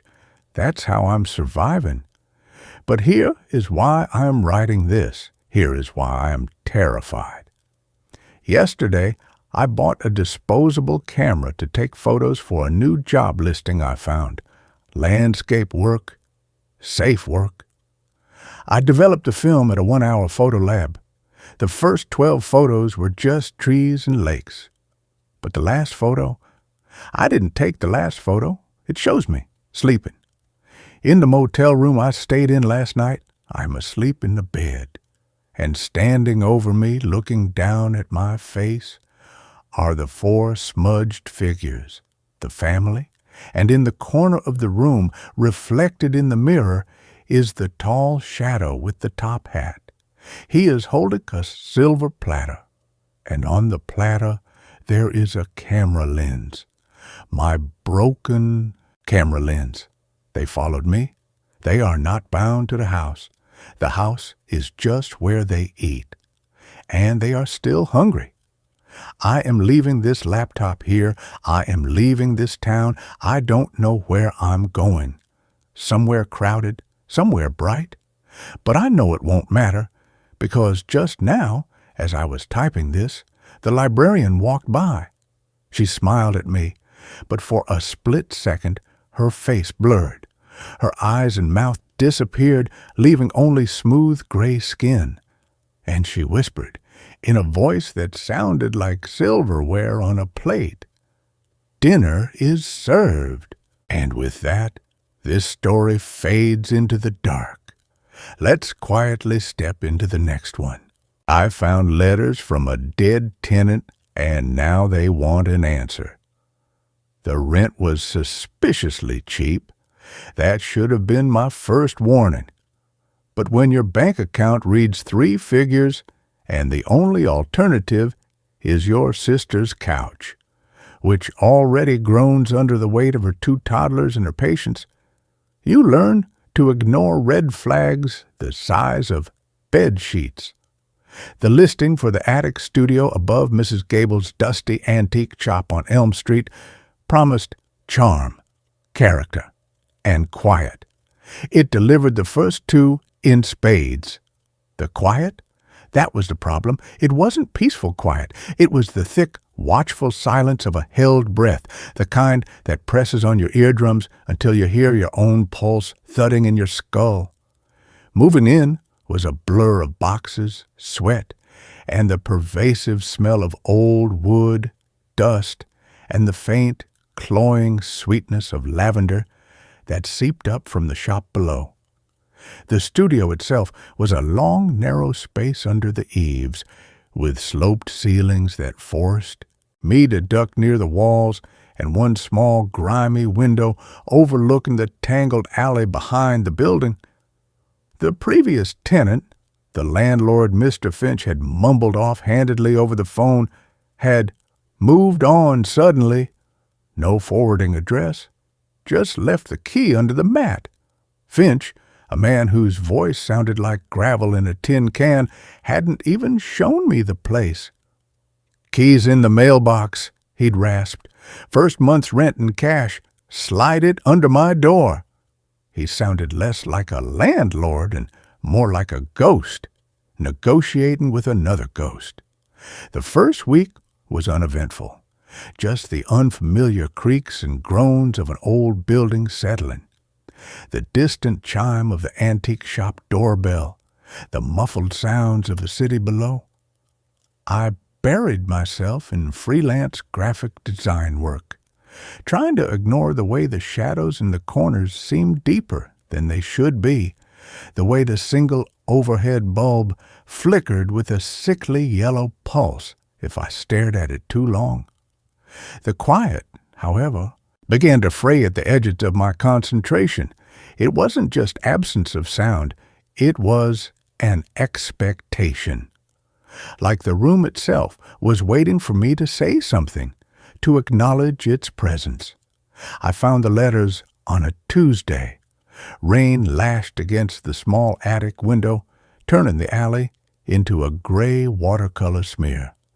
I was reorganizing a rickety old wardrobe, the only storage besides a few shelves, to make space for my winter coats. Behind a stack of yellowed, moth-eaten sweaters that smelled faintly of camphor, my fingers brushed against something smooth and cool, not fabric, paper, bundled together with a faded blue ribbon, stiff with age. It was a stack of letters, dozens of them, all addressed to a single name in a looping, elegant script that felt both feminine and strangely urgent: Eleanor Vance. The return address on every envelope was identical: 7 Blackwood Lane, apartment 3BA. My blood ran a degree colder. 7 Blackwood Lane was the address of this very building. Apartment 3B was my studio. The letters weren't postmarked. They hadn't been sent through the mail. They'd been hidden, left behind. My rational mind screamed, "Private property, throw them out, don't snoop." But the silence of the room seemed to lean in, pressing on my temples. Curiosity, that old fatal flaw, won. I sat cross-legged on the worn rug, the rain drumming a steady rhythm on the roof, and untied the ribbon. The first letter was dated October 12th, 1978. The paper was thin, fragile, the ink slightly blurred in places as if touched by damp fingers or tears. Dearest Eleanor, another night, another silence from you. The silence here is different now. It's not the quiet of an empty room. It's a listening quiet. The walls They seem to hold their breath when I enter. The faucet in the sink drips a single drop at exactly 3:17 a.m. Every night I've tried tightening it. It doesn't help. I think it's counting. I found a hairpin today. Not mine. Silver with a tiny pearl. It was on the floorboards near the wardrobe, just like the one you lost last summer, remember? The one your mother gave you? I left it on the windowsill in case. Please, Ellie, if you're getting these, just write back. One word. Anything. I know you're angry. I know I shouldn't have. But I miss you so terribly. The silence is eating me alive. Yours, always. Thomas. My skin prickled. Thomas. The name felt heavy, loaded. I flipped to the next letter. October 18th. Ellie, the hairpin is gone. I checked the windowsill this morning. Vanished. But the dripping, it's faster now. 3:10 a.m. And there's a new sound, a scratching, inside the walls, like tiny fingernails, or maybe just mice. But it sounds deliberate, purposeful. I saw Mrs. Gable downstairs. She wouldn't meet my eyes, just clutched her rosary tighter and muttered about bad bones in the building. What does that mean? Do you know something, Ellie? Did you know what this place was before you left me here? I'm so tired. The silence isn't just in the room. It's in my head. It's shouting. Tale. The letters continued, a desperate, deteriorating chronicle over the next few weeks. Thomas wrote of cold spots that followed him, of the wardrobe door creaking open by itself in the dead of night, of finding his clothes neatly folded on the bed when he left them crumpled on the floor. He wrote of smelling lavender, Mrs. Gable's lavender, when the shop was closed. He wrote of seeing fleeting movements in his peripheral vision, of a woman's face, pale and sad, reflected for a split second in the dark window pane. He became convinced Eleanor was trying to communicate through the house itself, punishing him for some unnamed transgression. His handwriting grew increasingly frantic, the ink blotted and smeared. October 28th, 1978. She's here, Ellie, not you, her, the one from the window. She stands in the corner by the wardrobe now. I can feel her cold breath on my neck when I sleep. She doesn't speak.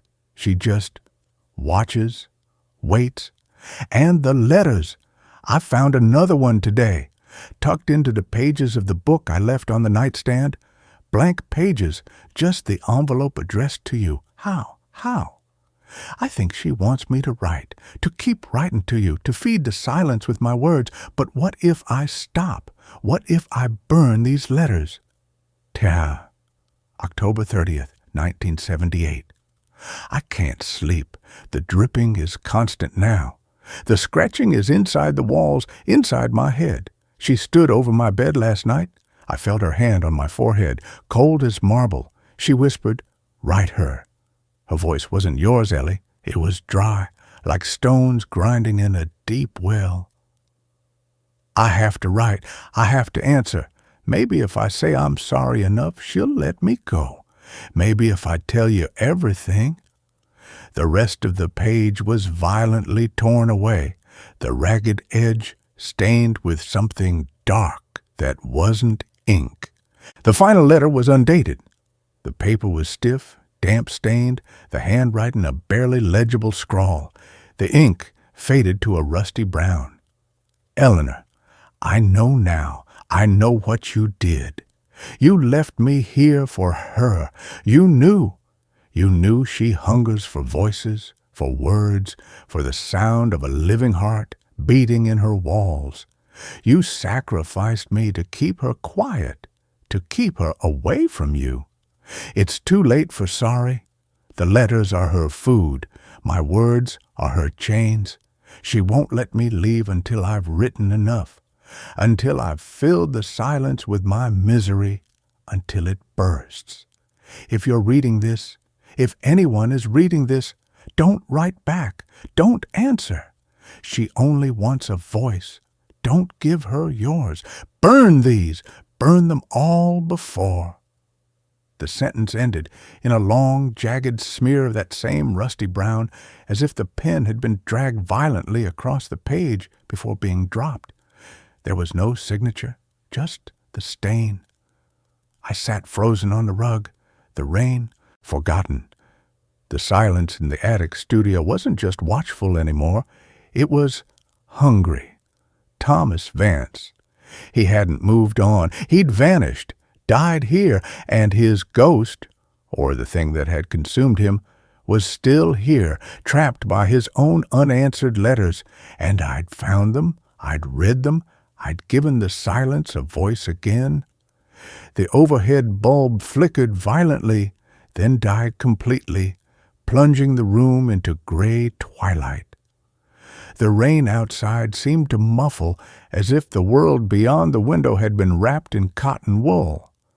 The only sound was my own ragged breathing, and a new sound, faint at first, a soft, rhythmic scratch, scratch, scratch from inside the wardrobe, like fingernails on wood, exactly as Thomas had described. My blood turned to ice. I scrambled back, knocking over the empty teacup I'd left on the rug.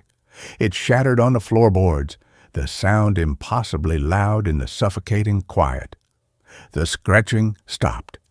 The silence slammed back down, heavier than before. Then a single fat drop of water hit the floor near my foot. Plink! From the ceiling, I looked up. The plaster was dry. Another drop fell. Plink! Then another. Plink! Forming a small dark puddle on the worn rug. Not water. It was thick, viscous, the same rusty brown as the stain on Thomas's final letter. From a corner by the wardrobe, the cold began. Not just cold air. A deep, bone-chilling cold that radiated outwards, frosting my breath in the dim light. And with it came the smell. Not lavender, not dust. The cloying sweetness of decay mixed with the metallic tang of old blood. The silence wasn't empty. It was full of waiting. A whisper, dry and papery, like dead leaves skittering across stone, seemed to come from everywhere and nowhere at once. It spoke Thomas's final desperate warning, but twisted, layered with a wet, guttural undertone. Don't answer? But it wasn't a command. It was a challenge, an invitation. The next morning, I tried to be rational. I gathered the letters, intending to burn them in the small, rusted metal trash can I used for my sketch paper. I lit a match. The flame sputtered and died before it touched the paper. I tried again. Same thing. A third match snapped in my fingers. The letters felt unnaturally cold. I shoved them back into the wardrobe, deep behind the moth-eaten sweaters, my hands trembling. I told myself I was imagining things. Stress, sleep deprivation, the weight of the old building. That night, I woke at 3:10 a.m., not 3:17, 3:10. The dripping started. Plink, plink, plink. From the ceiling directly above my narrow bed, I lay rigid, eyes wide in the darkness, listening to the slow, deliberate drops of that dark fluid. The scratching began inside the wall beside my head. Scratch, scratch, scratch. Patient, insistent, waiting for a response. I lasted 3 days. 3 days of the dripping, the scratching, the bone-deep cold that followed me from room to room, the oppressive weight of the silence that seemed to press in tighter every time I opened my mouth to speak, only to find my words dying in my throat. The smell of decay clung to my clothes. Sleep was impossible. My work suffered. My hand shook constantly. The letters weren't just hidden, they were a beacon, and the thing in the walls had my name now. It knew I'd read them. It knew I understood. The breaking point came on the fourth night. I was sitting at my small desk, staring blankly at my computer screen, the cursor blinking accusingly. The silence was a physical pressure. The cold spot by the wardrobe had grown, filling half the room. The dripping was constant now, a slow, maddening rhythm from the ceiling. Plink, plink, plink. Then a new sound, a soft thump from inside the wardrobe, like something heavy being placed on the shelf. I didn't want to look, but I had to. I stood up, my legs weak, and walked slowly to the wardrobe. My hand shook as I grasped the tarnished brass knob. I pulled the door open. On the top shelf, placed with deliberate care on a folded yellowed handkerchief, was a single sheet of thick, cream-colored paper, unlined, and a fountain pen. The same kind of pen, I realized with a fresh wave of terror, that Thomas had used. The pen was uncapped. A single drop of that same rusty brown ink hung precariously from its nib. My breath fogged in the freezing air. I didn't touch it. I just stared. The silence deepened, becoming a vacuum that sucked the air from my lungs. The whisper came, not dry this time, but wet, intimate, as if spoken directly into my ear. Right. It wasn't a suggestion. It was the only sound left in the world. The dripping, the scratching, the cold, all of it coalesced into that single, imperative word. Right. The pen seemed to pulse with a dark light. The blank paper was a void waiting to be filled. With what? An apology? A plea? Thomas's final warning screamed in my mind, "Don't answer. Don't give her yours." But the silence was so loud, the cold was so deep, the weight of Thomas's unanswered pain, trapped for nearly 50 years, pressed down on me. Maybe if I wrote, I could set him free. Maybe I could reason with it. Maybe I could be the voice that finally said the right thing, the words that would break the chain. My hand moved before my mind could stop it. I picked up the pen. It was ice cold, heavy, vibrating faintly with a deep subterranean hum. The ink on the nib smelled like copper and earth. I sat at my desk, the blank paper before me. The dripping stopped. The scratching stopped. The silence held its breath, waiting for my words. I pressed the nib to the paper. The ink flowed smoothly, dark and rich. My own handwriting, usually neat and precise, seemed to twist and warp under its influence, becoming loopy, frantic, eerily reminiscent of Thomas's final scrawl. "I've found your letters." The words wrote themselves. I couldn't stop them. The pen moved with a will of its own, dragging my hand across the page.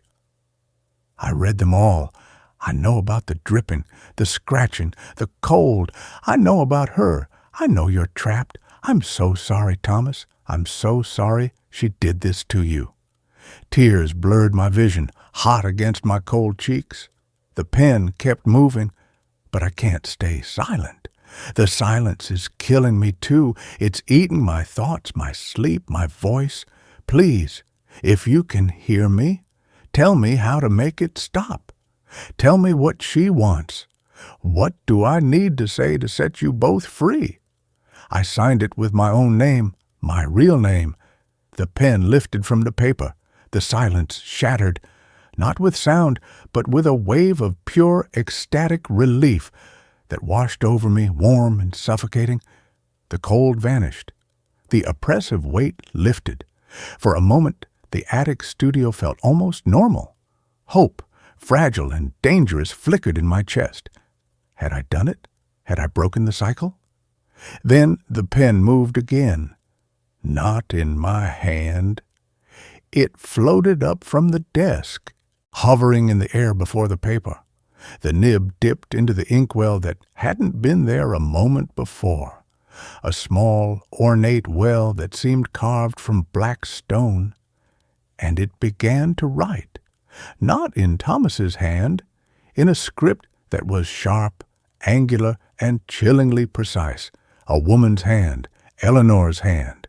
Dear, my name, thank you for your kind words. It is so lovely to be heard again after all this time. Thomas was a foolish boy. He ran from his promises. He left me hungry. But you are different. You understand. You offer your voice willfully. That is a gift. She is pleased. She has waited so long for a new voice, one that is strong, one that can fill the silence for a very, very long time. Your letter is accepted. The answer is simple. Stay. Write to us again tomorrow night and every night after. Fill the pages with your fear, your regrets, your loneliness. She feasts on those most. We are waiting. Eleanor and she. The pen dropped onto the desk with a soft clatter. The black inkwell vanished. The dripping started again, not from the ceiling, from the letter itself. Thick, dark drops of that rusty fluid pooled on the cream paper, smudging the words, making them bleed and run like open wounds. Stay, stay, stay. The cold returned, colder than ever before. It wasn't just in the room. It was inside me, seeping into my bones, into the marrow of my fear. The whisper wasn't just in my ear anymore. It was in my head, in my blood. A chorus of two voices now, Thomas's desperate murmur and Eleanor's sharp, satisfied hiss, repeating the same words over and over. Stay, write, feed us. I tried to scream. No sound came out. My voice was already gone, claimed by the silence, promised to the thing in the walls. I looked at the wardrobe. It was open.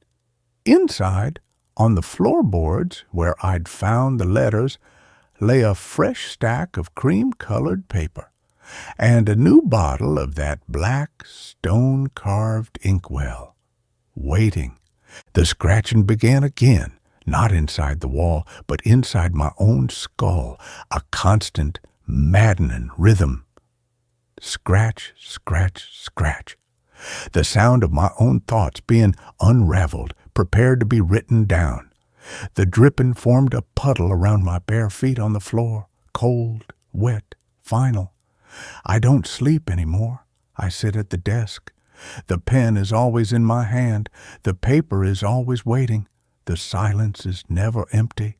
It's full of her, full of Thomas, full of Eleanor, full of the hungry ancient thing that wears their names like a shroud. They watch me from the corners, from the wardrobe, from the very grain of the wood in the floorboards. Their eyes are the dark spots on the ceiling. Their breath is the cold that never leaves. I write. I write about my terror, about the way the cold feels like worms burrowing under my skin, about the smell of decay that is now my own breath, about the dreams of Thomas, trapped in a room with walls made of his own unanswered letters, screaming silently as she peels the words from his soul. I write about Eleanor's cold satisfaction, her sharp eyes gleaming in the dark. I write about the landlord Finch, who knew, who left me here as an offering. I write about Mrs. Gable's lavender trying to mask the stench of the grave that rises from apartment 3B. They are never satisfied. The pages I fill vanish by morning, absorbed into the walls, feeding the silence, making it deeper, hungrier. I need more paper, more ink. My hands are stained brown. My eyes are sunken pits. The dripping is constant now, a small dark pool spreading across the floorboards around my chair. I drink it. It tastes like rust and regret. It keeps me awake. It keeps me writing. The pen moves. My hand is a puppet. The words flow. The silence grows. She is pleased. Thomas is quiet now. His hunger is sated by my voice. Eleanor watches, a ghost of a smile on her pale lips. And the thing that is neither of them, the ancient hunger in the bones of the house, stirs in its deep, dark place, content for now. But it will never be full. It will always need more words, more fear, more voice. I found the letters, I read them, I answered, and now I am the answer. My life, my breath, my very soul is the ink. The paper is the walls. The story is never finished. It only grows longer, darker, deeper into the silence. The rent is cheap for a reason. The attic studio doesn't need a tenant. It needs a scribe, a voice for the hungry dark. And I am writing. I am always writing. The scratching in the walls is just the sound of the house turning the pages, waiting for the next word, the next drop of blood ink, the next piece of my silence to devour. I can't stop. The pen won't let me. The silence demands its due. And I am so very tired, but the dripping hasn't stopped, and the cold hasn't lifted. So I write. I write until my fingers bleed onto the page, mixing with the ink.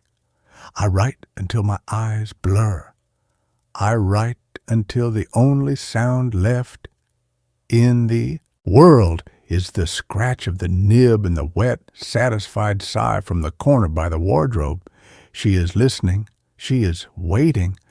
And I am still here, still writing, still feeding the silence that will one day swallow me whole, leaving only these words behind, waiting for the next tenant to find them and answer. That's where this tale ends. Now, another waits just beyond the shadows. My grandfather's chair rocks on its own and calls my name. The keys were cold in my palm when a lawyer handed them over.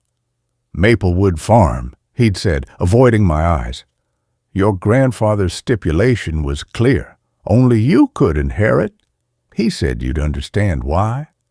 I hadn't understood, not then. I'd just been grateful. After the medical bills swallowed my savings following Mom's cancer, after the eviction notice flooded under my apartment door like a dead leaf, this decaying farmhouse on the edge of the Vermont woods was salvation, or so I thought. The lawyer's parting words echoed as I drove the winding mountain road.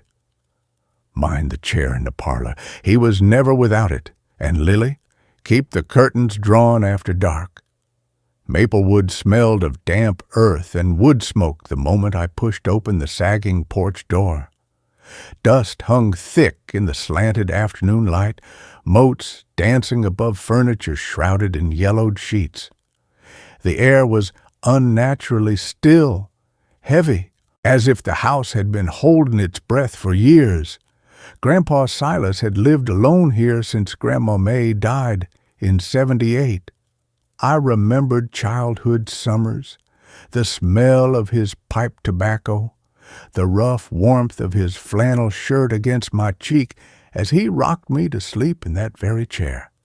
Now, the parlor was a museum of stillness, except for the chair. It sat alone in the corner, facing the cold brick fireplace. An old shaker rocker, its oak arms polished smooth by decades of his hands, the cane seat frayed but intact. It looked ordinary, innocent. I ran my fingers along its arm, expecting the familiar scent of lemon oil and cherry tobacco. Instead, a wave of cold washed over me, sharp as a winter creek. I pulled my hand back. The chair hadn't moved, but the silence around it felt watchful. That first night, the house settled like all old places do. Floorboards groaning, wind sighing in the eaves. I slept on a lumpy sofa in the parlor, too exhausted to unpack. Just after 10 a.m., I woke to a soft, rhythmic creak, creak, creak. My eyes snapped open. Moonlight streamed through the undrawn curtains, painting the room in shades of bone. The rocker was moving, rocking slowly, steadily, as if an invisible weight shifted within it, empty, perfectly empty. My breath fogged in the sudden chill that clung to the chair like a shroud. I lay frozen until dawn, listening to that gentle, impossible motion, a lullaby for the dead. The next morning, I convinced myself it was a draft, or squirrels in the walls. I busied myself airing out rooms, washing grimy windows, hauling moth-eaten curtains to the burn pile. But the parlor door kept swinging shut on its own, and every time I passed the rocker, that cold spot lingered around it, the air thick with the faint, ghostly scent of cherry tobacco. That night, I drew the curtains tight, locked the parlor door, pushed a heavy oak chest against it. I slept in the kitchen nook, back against the cast-iron stove.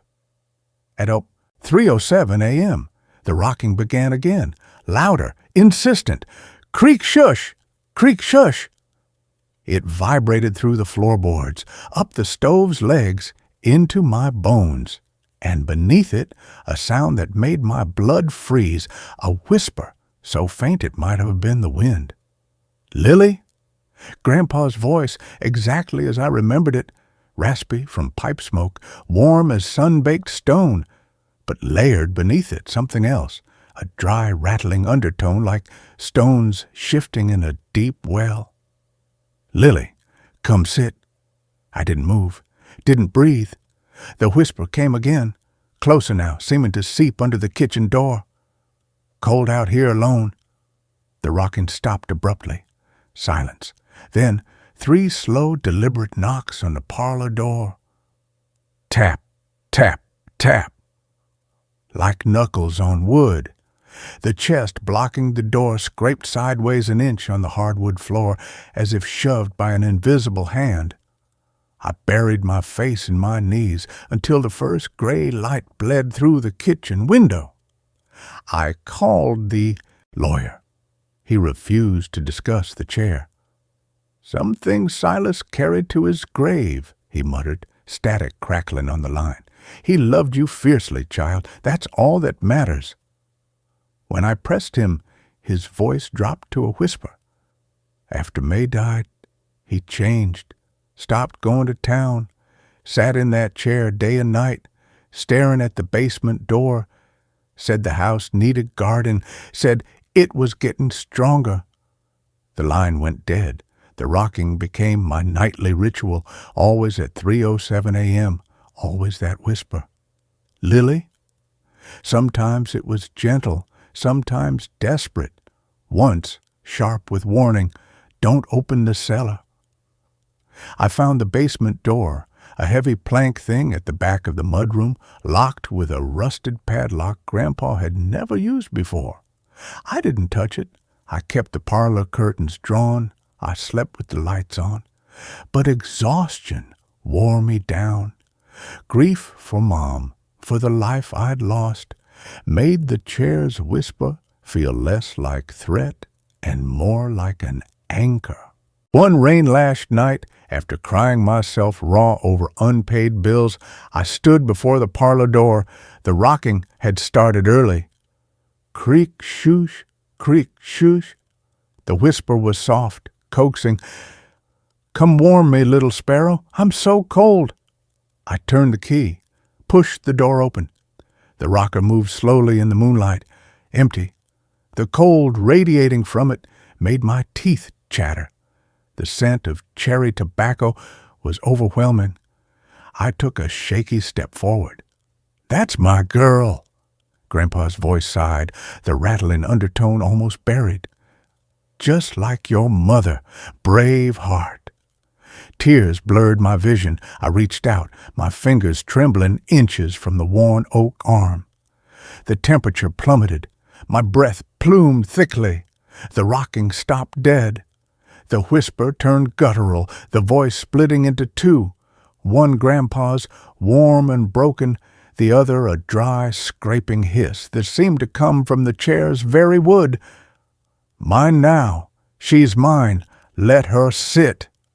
The chair jerked violently forward, then back, as if wrestling itself. Frost bloomed across the floorboards toward my bare feet. I stumbled back, slamming the parlor door. The chest scraped against the floor again, but I threw my weight against it, sobbing. From the other side, the chair rocked furiously. Creak, shush, creak, shush, creak, shush. And the whispers tangled. "Lily, run! Stay! Warm me! Feed me!" I fled to the town library the next morning, hunched over microfiche in the hushed, dusty archives. I found it. A brittle newspaper clipping from October 12, 1952. Local woman disappears near Maplewood Farm. May Callahan, Grandma May, vanished while gathering herbs near the property line. No body ever found. The article mentioned rumors, strange lights in the farmhouse windows at night, Grandpa Silas's sudden refusal to let anyone into the basement. Then a smaller piece dated March 3, 1953. Farmer Silas Thorne commits to state hospital after breakdown. It cited delusions and obsession with the cellar. He was released 6 months later, a quiet man who never spoke of what he'd seen or what he'd trapped. That night, I didn't lock the parlor door. I sat in the kitchen, a cast-iron skillet gripped in my hands, waiting for 3:07. The rocking started on time, so did the whisper, "Lily." But this time, Grandpa's voice fought through the hiss. "Listen, child, not me. The chair, it holds the door." The rattling voice snarled, "Lies. She belongs here." The rocker slammed against the wall with a crack that shook the plaster. The cellar door weakens, needs a warm soul to hold it shut. May was too bright, burned it. I used the cold. My grief froze the lock. Grandpa's voice strained, fading. "But the cold is killing me too. Need warmth, your warmth. Sit, Lily, save us all." "Yes," the other voice shrieked. "Sit." I understood then. The chair wasn't haunted. It was a key. A lock. Grandpa hadn't gone mad after Grandma disappeared. He'd contained something that took her, something that fed on warmth, on life, that slithered up from the dark, wet places beneath the house. His grief had been the ice that sealed the door. But ice melts. His heart had stopped 2 weeks ago. The lock was failing. The thing in the cellar was starving. And it wanted me. It was using Grandpa's voice, his love, as bait. The parlor door burst open. The rocker shot across the floor, stopping inches from the kitchen archway. It rocked violently, empty, radiating a cold so deep the air crackled with frost. The whisper wasn't coaxing now. It was a command, layered with the wet sound of roots tearing through earth.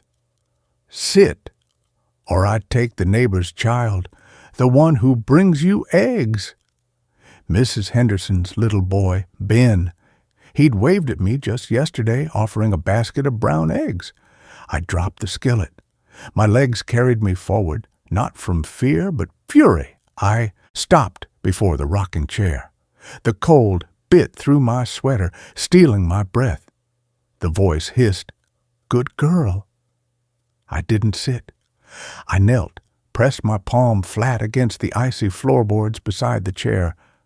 "Grandpa," I whispered, tears freezing on my cheeks, "I know what you did. I know what you carried, but you don't have to hold it alone anymore." I poured every memory I had into my voice. The smell of his pipe on summer nights, the way he'd hum off-key while mending fences, how he'd held my hand at Mom's funeral when I was 16 and felt the world end. "You loved us, both of us. Let me help you end this." The rocking stopped. Dead silence. The cold lessened just a fraction. Grandpa's voice, clear and strong, filled the space. "The cellar door hinges on sorrow, but the lock is love, not cold, warmth, real warmth." The chair trembled. "I used grief, a poor lock. You have love still, for your mother, for life. Use it." "No!" The other voice roared, a sound like trees snapping in a storm. The rocker shot backward, then lunged toward me. Frost spread like black veins across the floor. The basement padlock rattled violently in the mudroom. I didn't flinch. I closed my eyes and thought not of fear, but of Mom's laugh, of Ben's freckled grin offering eggs, of Grandpa's rough hand tucking the quilt around my shoulders. I wrapped those memories around the cold spot, a shield of warmth. "This ends now," I said aloud. "For May, for you, for Ben." I opened my eyes and looked directly at the empty chair. "I release you, Grandpa Silas Thorne. Your watch is over." A sigh filled the room, not the dry rattle, but a deep human breath of relief. The frost receded like a tide. The scent of cherry tobacco bloomed warm and sweet, then faded.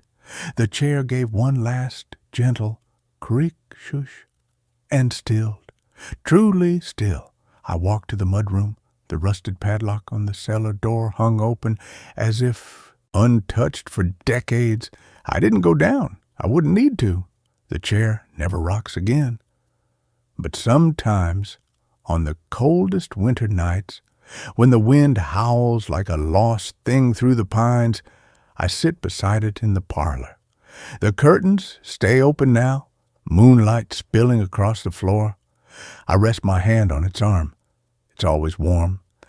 And if I listen very closely beneath the wind, I hear it. Not a whisper, but a sound I haven't heard since I was a child falling asleep on Grandpa's lap. The soft, contented hum of an old man's tune. No words, just peace. I leave a mug of hot cider on the hearthstone each night. It's always cold by morning. And the chair is never quite empty. Not really. It holds the silence like a cup. And in that silence I finally understand why he left this place to me. Not because I was the only one who'd come, but because I was the only one who'd stay. The warmth doesn't just seal the door. It keeps him here, with me. Last week, Ben brought more eggs. He paused in the doorway, staring at the rocker. "Your chair moved when I knocked," he said, eyes wide. "Just a little wiggle, like it was happy to see you." I smiled, ruffling his hair. "It knows good company when it sees it, Ben." After he left, I sat in the shaker rocker for the first time. The wood was warm under my palms, solid, safe, no whispers, no cold, just the quiet creak of honest wood beneath my weight and the distant sigh of the wind in the maples. I closed my eyes. For the first time since Mom died, the house didn't feel like a tomb. It felt like a home, Grandpa's home, and mine. And that ends this story. A new one starts now. I rented a room from Craigslist that has no photos. $350 a month. In this economy, in this city, that number doesn't imply a bargain. It implies a crime scene. I knew that. I wasn't naive. But when you're 3 months behind on student loans and your freelance graphic design gig has dried up into a desert of unanswered emails, you stop looking for red flags and start looking for a roof. The listing on Craigslist had no photos, just text, "Room for let." Large historic home, East 4th Street. Quiet, cash only. I met the landlord, Mr. Giles, on a Tuesday evening. It was raining, that heavy, cold November rain that smells like rusted metal and wet asphalt. The house was a looming Victorian thing, painted a peeling, sickly yellow that looked like bruised skin under the streetlights. It sat on a corner lot, overgrown with ivy that had choked the life out of the porch railings. Giles was a small man, nervous, smelling of mothballs and peppermint schnapps. He didn't look me in the eye. He handed me the keys after counting my cash with shaking fingers. "You're the only one here right now," he mumbled, looking at the dark windows of the second floor. "Other tenant left. Quickly. Keeps to himself mostly anyway. It's quiet. You'll like the quiet." I didn't ask why the other tenant left. I just wanted the key. My room was on the first floor at the back of the hallway, past the grand staircase that groaned even when you just looked at it. The room was big, I'll give it that. High ceilings, crown molding that was thick with decades of painted-over dust, and a single, large window that looked out onto a backyard that was essentially a mud pit filled with brambles. I moved in that night. I had 2 suitcases, a sleeping bag, a laptop, and a box of ramen. I set up my office on a card table I found in the closet. The closet was weirdly deep, smelling of cedar and something sweeter, like rotting apples. I closed the door and pushed the table against the opposite wall. The first 3 nights were fine. It was just the adjustment period. Old houses make noise. They settle. Wood contracts in the cold. Pipes hammer when the heat kicks on. I told myself this every time the floorboards above my head creaked. Just the house settling. But the settling had a rhythm. It started on the 4th night. I was working late, trying to salvage a logo design for a client who hated everything I did. It was 2:00 a.m. The silence in the house was heavy, the kind of silence that feels like pressure in your ears. Thump. It came from directly above me, a soft, dull impact, like a bag of wet sand dropped on the floor. I froze, my hand hovering over the mouse. I waited. Scrape, scrape, scrape. Something was being dragged. It was slow, agonizingly slow. It sounded like fabric moving over rough wood. It moved from the center of the room above to the corner. Then it stopped. "Hello?" I called out, feeling stupid immediately. "Is someone up there?" Silence. I assumed it was the other tenant Giles had mentioned, though I hadn't seen a single sign of life. No mail in the hallway, no boots by the door, no lights in the upstairs windows when I came home. I put my headphones on, turned up the white noise playlist, and went to sleep. The next day, I went upstairs. I told myself I just wanted to introduce myself, to ask them to keep it down at night. The staircase was freezing. The air got colder with every step. At the top of the landing, there were 3 doors. 2 were open, revealing empty bedrooms with bare mattresses and dust motes dancing in the gray afternoon light. The 3rd door, directly above my room, was closed. I knocked. The wood felt damp, sticky. "Hello? Neighbor?" No answer. I knocked harder. The door rattled in its frame. It was locked. Not just locked, but jammed. I tried the handle and it didn't give a millimeter. I put my ear to the wood. I heard breathing. It wasn't normal. Breathing. It was wet, rattling. A slow, labored intake of air followed by a gurgling exhale. It sounded like someone with pneumonia or someone drowning very, very slowly. "Hey, are you okay?" I asked, my voice trembling. The breathing stopped instantly. I backed away. "Okay, sorry to bother you." I retreated to my room and locked the door. I called Giles. It went straight to voicemail. I texted him, "Hey, I think the guy upstairs is sick. He sounds bad." Giles never replied. A week passed. The noises changed. The thumping stopped, replaced by pacing, relentless pacing. It would start at midnight and go until 4 in the morning. Creak, step, creak, step. It was a heavy, limping gait. One foot would land solid, the other would drag. I stopped sleeping. I started drinking too much coffee. My work suffered. I found myself staring at the ceiling, tracing the water stains that looked like maps of countries that didn't exist. One particularly bad stain was right above my bed. It was dark brown, almost black in the center. I noticed it was getting bigger. On a Tuesday, exactly 2 weeks after moving in, the smell started. It wasn't a garbage smell. It was meaty. It smelled like raw copper and spoiled pork. It permeated everything, my clothes, my sheets, my hair. I bought air fresheners, candles, incense. Nothing touched it. It was coming from the ceiling. I went to the hardware store and bought a step ladder. I needed to see if a pipe had burst or if an animal had died in the crawl space between the floors. I set the ladder up under the dark stain. I poked it with the handle of a broom.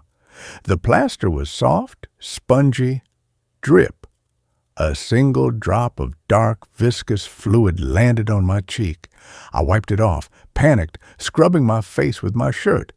It was red, not bright red, but dark, maroon blood, old blood. I scrambled down the ladder and ran to the bathroom to wash my face. I scrubbed until my skin was raw. When I came back out, I looked up at the ceiling. The stain was pulsing. I swear to God it was expanding and contracting like a slow heartbeat. I should have left then. I should have packed my bags and slept under a bridge. But I was broke. I had $40 to my name until the next invoice cleared. I had nowhere to go. Logic is a dangerous thing when you're desperate. I rationalized it. It's a dead raccoon, I told myself. Fluids leak. Gravity pulls them down. It's disgusting, but it's physics, not ghosts. I taped a garbage bag over the ceiling stain to catch the drips and moved my bed to the other side of the room. That night, the house woke me up. It wasn't a sound. It was a change in pressure. My ears popped. I sat up, heart hammering against my ribs. The room was pitch black. The street lamp outside had burned out. I heard a sound from the corner of the room, the closet. The door, which I always kept latched shut because of the smell, was clicking. The latch was lifting. Click. The door creaked open about an inch. I held my breath. I reached for my phone on the nightstand to use the flashlight, but my hand knocked it off. It hit the floor with a loud clatter. From the closet, a voice whispered. It was my voice. "Who's there?" the closet whispered. It was a perfect recording of me asking that question the first night. The same inflection, the same tremor. I couldn't breathe. My throat seized up. "Is someone up there?" the closet voice asked, my voice again. Then a low, wet giggle, a sound I had never made. I lunged for the lamp switch. The bulb flashed once and blew out with a pop. Darkness again. "Giles," the voice said, but it wasn't my voice anymore. It was the landlord's. Tenant left quickly. I scrambled out of bed, tangled in the sheets, and fell hard onto the floor. I crawled toward the hallway door. The closet door slammed open. It hit the wall with enough force to crack the plaster. I didn't look back. I got the hallway door open and sprinted. I didn't grab my laptop. I didn't grab my shoes.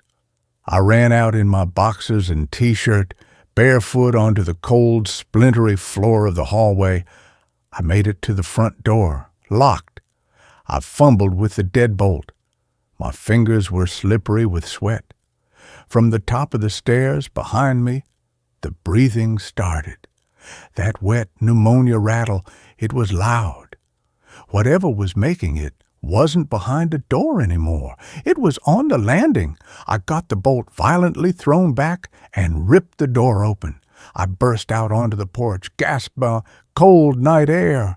I ran down East 4th Street until my feet were bleeding and my lungs burned. I ran until I saw the fluorescent lights of a 24-hour gas station. I collapsed inside, crying, shaking so hard the attendant called the police. I told him someone had broken in. I didn't tell them about the voice. I didn't tell them about the blood.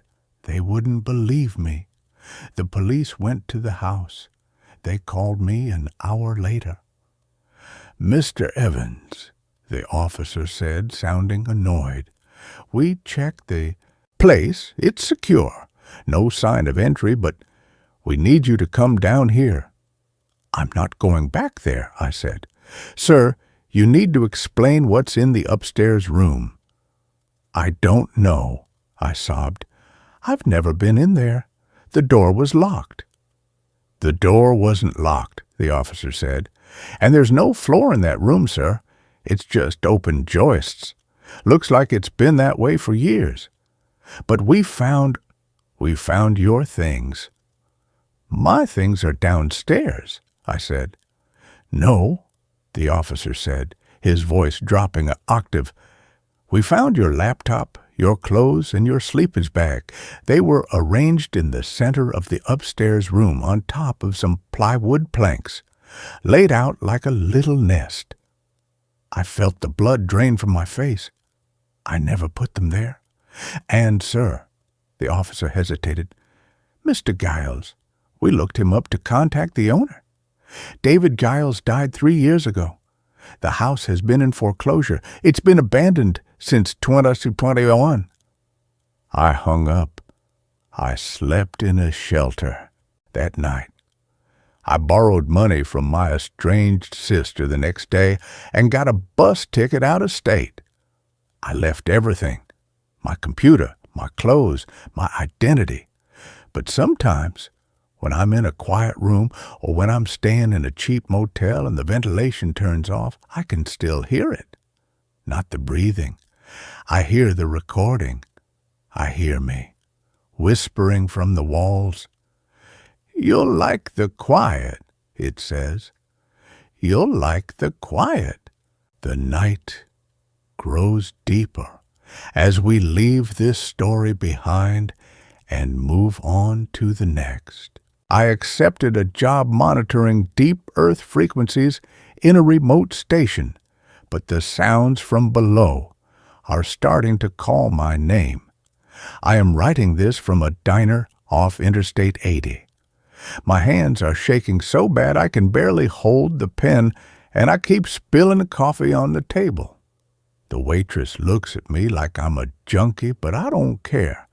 I haven't slept in 4 days. Every time I close my eyes, I hear the static. I hear the scratching. I hear the voice that sounds like mine, but deeper, wetter, like it's coming through a throat filled with mud. I need to get this down on paper. I need to leave a record because I think I'm going to die tonight. Or worse, I'm going to go back there. It started because I was desperate. That's how all these stories start, isn't it? Nobody takes a job in the middle of nowhere for minimum wage unless they have no other choice. I had lost my job at the factory. My girlfriend had kicked me out, and I was living in my 2004 Toyota Corolla. I was scrolling through job boards on my phone, using the free Wi-Fi at a library, when I saw it. Position, seismic monitor. Location, Outpost 4, Blackwood Ridge. Duties, monitor automated systems, log frequency data, Maintain equipment? Pay. $2,000 a week. Cash. $2,000 a week. For sitting in a room and watching a computer screen. It sounded too good to be true. I called the number. A man answered on the first ring. His voice was dry, cracking like stepping on autumn leaves. "Can you handle silence?" he asked. "No hello? No company name?" "Yes," I said. "Can you stay awake for 12 hours at a time?" "Yes." "Do you have family who will miss you if you are out of cell service for a month?" "No." "Be at the trailhead of Blackwood Ridge at 5 a.m. tomorrow. Don't bring a phone, don't bring a computer. Analog only. We provide the rest." I should have said no. I should have hung up.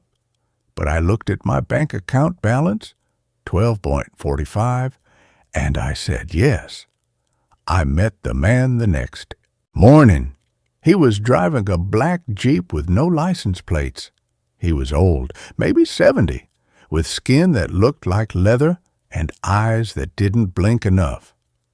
He handed me a duffel bag and a set of keys. "The hike is 4 miles up," he said, pointing to a narrow dirt path disappearing into the dense pine forest. "The station is at the top. It's a concrete bunker. You can't miss it. There is a manual on the desk. Follow the instructions exactly. Do not deviate. I will come back in 30 days with your money." "Wait," I said. "What exactly am I monitoring? Earthquakes?" He looked at me, and for a second I saw genuine fear in his eyes. "We are listening to the tectonic plates," he said, "to make sure they don't shift. Just listen to the needles, kid. If they go into the red, you press the button. That's it." He drove away before I could ask what the button did. I hiked up. The woods were quiet. Too quiet. No birds, no crickets, just the sound of my boots on the dry earth and the wind hissing through the pine needles. The station was ugly. It was a gray concrete block half buried in the side of the mountain. It looked like a World War II bunker. There was a heavy steel door with a wheel lock like a submarine. I unlocked it and stepped inside. The smell hit me first. It smelled of ozone, old copper, and stale coffee. The room was one large space. In the center, there was a massive console of equipment that looked like it was from the 1970s. Oscilloscopes with glowing green lines, reel-to-reel tape decks, and a wall of speakers. In the corner, there was a cot and a small kitchenette with a stack of canned beans and a manual can opener. But the most disturbing thing was the hole. In the back of the room, behind a thick pane of plexiglass, there was a hole in the floor. It was a borehole, maybe 3 feet wide, going straight down into the earth. There were cables running down into it, thick black cables that pulsed slightly as if liquid was being pumped through them. I settled in. The first 3 days were boring. I read the manual. It was simple. Protocol. Wear the headphones at all times during your shift, 6 p.m. to 6 a.m. Record the frequency levels every hour. If the frequency drops below 10 hertz, turn up the gain. If the frequency rises above 150 hertz, initiate the dampening sequence. Never speak into the microphone unless instructed. I sat at the desk. I put on the heavy padded headphones. The sound of the earth is boring. It's just a low hum. Like a refrigerator running in the next room. Occasionally, there would be a pop or a crackle, which the manual said was rock settling deep underground. I wrote down the numbers. 40 hertz, 42 hertz, 39 hertz. It was easy money. On the 4th night, the rhythm changed. It was 2 a.m. The wind was howling outside, shaking the heavy steel door. I was eating cold beans from the can. I looked at the oscilloscope. The green line wasn't a flat wave anymore. It was spiking. Thump, thump, thump. It looked like a heartbeat. I adjusted the volume on the headphones. Thump, thump. It was slow, massive. It sounded like a hammer hitting a mattress wrapped in 10 layers of blankets. It was deep, so deep I felt it in my chest more than I heard it in my ears. I checked the frequency. 12 hertz. It was getting low. I followed the rules. I reached for the knob labeled gain and turned it up. The sound got louder. Thump, thump. And then, in the space between the thumps, I heard something else. Scritch, scratch. It sounded like fingernails on chalkboard or claws on stone. It was coming from the microphone deep in the hole. I leaned closer to the monitor. Just rocks, I whispered to myself. Just rocks sliding against rocks? Then a voice spoke in my ear. Hungry. I ripped the headphones off and threw them on the desk. I spun around, grabbing the flashlight. Who's there? I shouted. The concrete room echoed. Who is it? Silence. Just the hum of the machines. I checked the door. It was locked from the inside. I checked the plexiglass shield around the hole. It was intact. I told myself I was hallucinating. Isolation psychosis. It happens. I put the headphones back on, leaving one ear uncovered. The scratching was gone. The heartbeat was gone. The line was flat again. I didn't sleep that day. I lay on the cot, staring at the ceiling, listening to the wind. On the 7th night, the equipment started moving on its own. I was sitting at the desk, fighting to keep my eyes open. I had drunk 3 cups of terrible instant coffee. Suddenly, the reel-to-reel tape deck spun to life. Whoa! The tape started spinning fast. The needles on the VU meters slammed into the red. I hadn't touched anything. I grabbed the manual. There was nothing about this. I put the headphones on. The sound was screaming, not a human scream. It was electronic screaming, feedback, static, white noise. But underneath it, there was a pattern. Short, long, short, short, long, short, Morse code. No, it was too rhythmic. It was breathing, inhale, static, exhale, scream. I reached to turn the volume down, but the knob wouldn't turn. It was stuck. Then the red phone on the wall rang. I jumped so hard I knocked my chair over. There was a red rotary phone mounted near the door. The manual didn't mention it. I didn't even know it was connected to anything. Ring, ring, ring. It was a loud mechanical bell. I walked over to it slowly. My heart was hammering against my ribs. I picked up the receiver. Hello? Don't listen to it, a voice said. It was the old man who hired me, but he sounded different, terrified. Arthur, tell me you aren't listening to it. The tape deck started on its own, I yelled. What is happening? What is down there? It's waking up, the old man whispered. We miscalculated. The dampeners aren't holding. Arthur, listen to me carefully. There is a breaker switch in the kitchenette, behind the fridge. You need to kill the power to the audio system. Do it now. Why? Because it learns, he screamed. It learns frequencies. If you let it listen to the room, it will learn your voice. And once it has your voice, it can open the door. The line went dead. I dropped the phone. It will learn your voice. I looked at a console. The tape reels were still spinning. The needles were bouncing. And then, coming through the speakers on the wall, not the headphones, the main speakers, I heard a sound. Hello? It was my voice.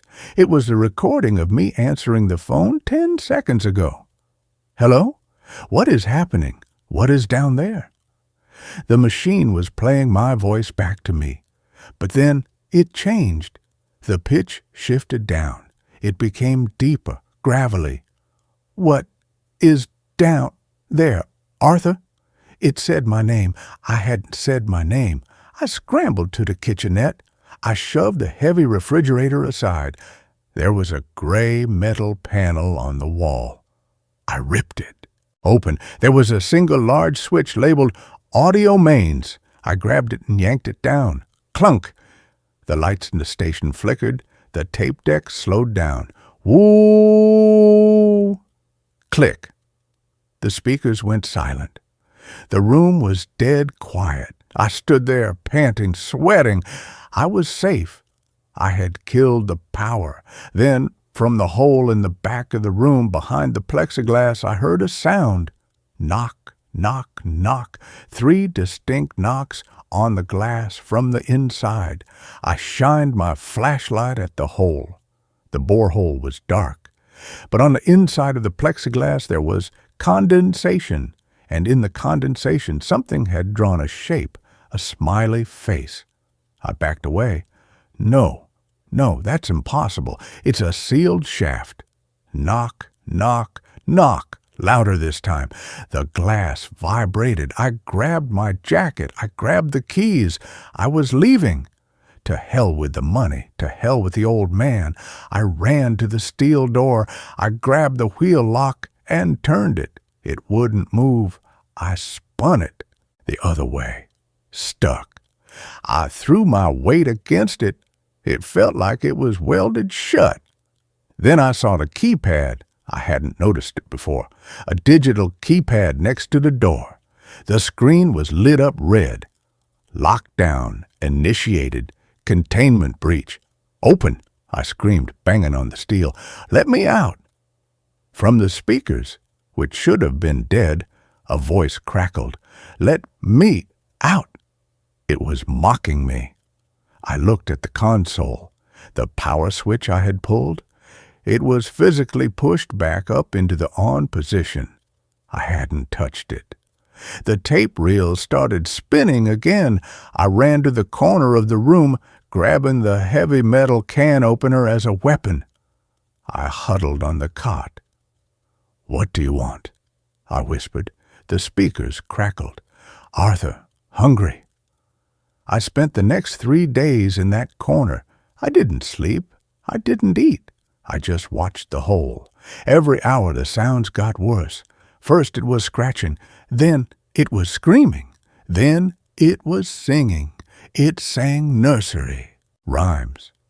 Mary had a little lamb. But the voice was distorted, like a choir of drowning children. Then, on the 10th night, the visual feed turned on. There was a small green monitor on the console labeled Bore Cam. I had never looked at it because the manual said the camera was broken. It flickered to life. The image was grainy, black and white. It showed the rock walls of the shaft, deep underground. The camera was moving. It was being pulled up. I watched, paralyzed. The camera passed layers of rock, granite, shale. Then it passed something else, flesh. The walls of the shaft were pulsing. They were lined with a thick gray material that looked like skin. Veins throbbed in the rock.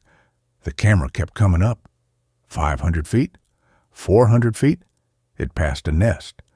Carved into the side of the rock wall was a cavity, and inside the cavity were things that looked like eggs. Translucent, gelatinous sacs the size of beach balls. Inside them, dark shapes writhed. The camera kept coming. 200 feet, 100 feet. I could hear the physical sound now, not through the speakers, through the air, slithering, wet, heavy, sliding sounds coming from the shaft. I looked at the plexiglass. It was fogging up. Heat was radiating from the hole. The camera feed reached the top. On the screen, I saw the underside of the plexiglass cover, and then I saw a face. It pressed against the camera lens.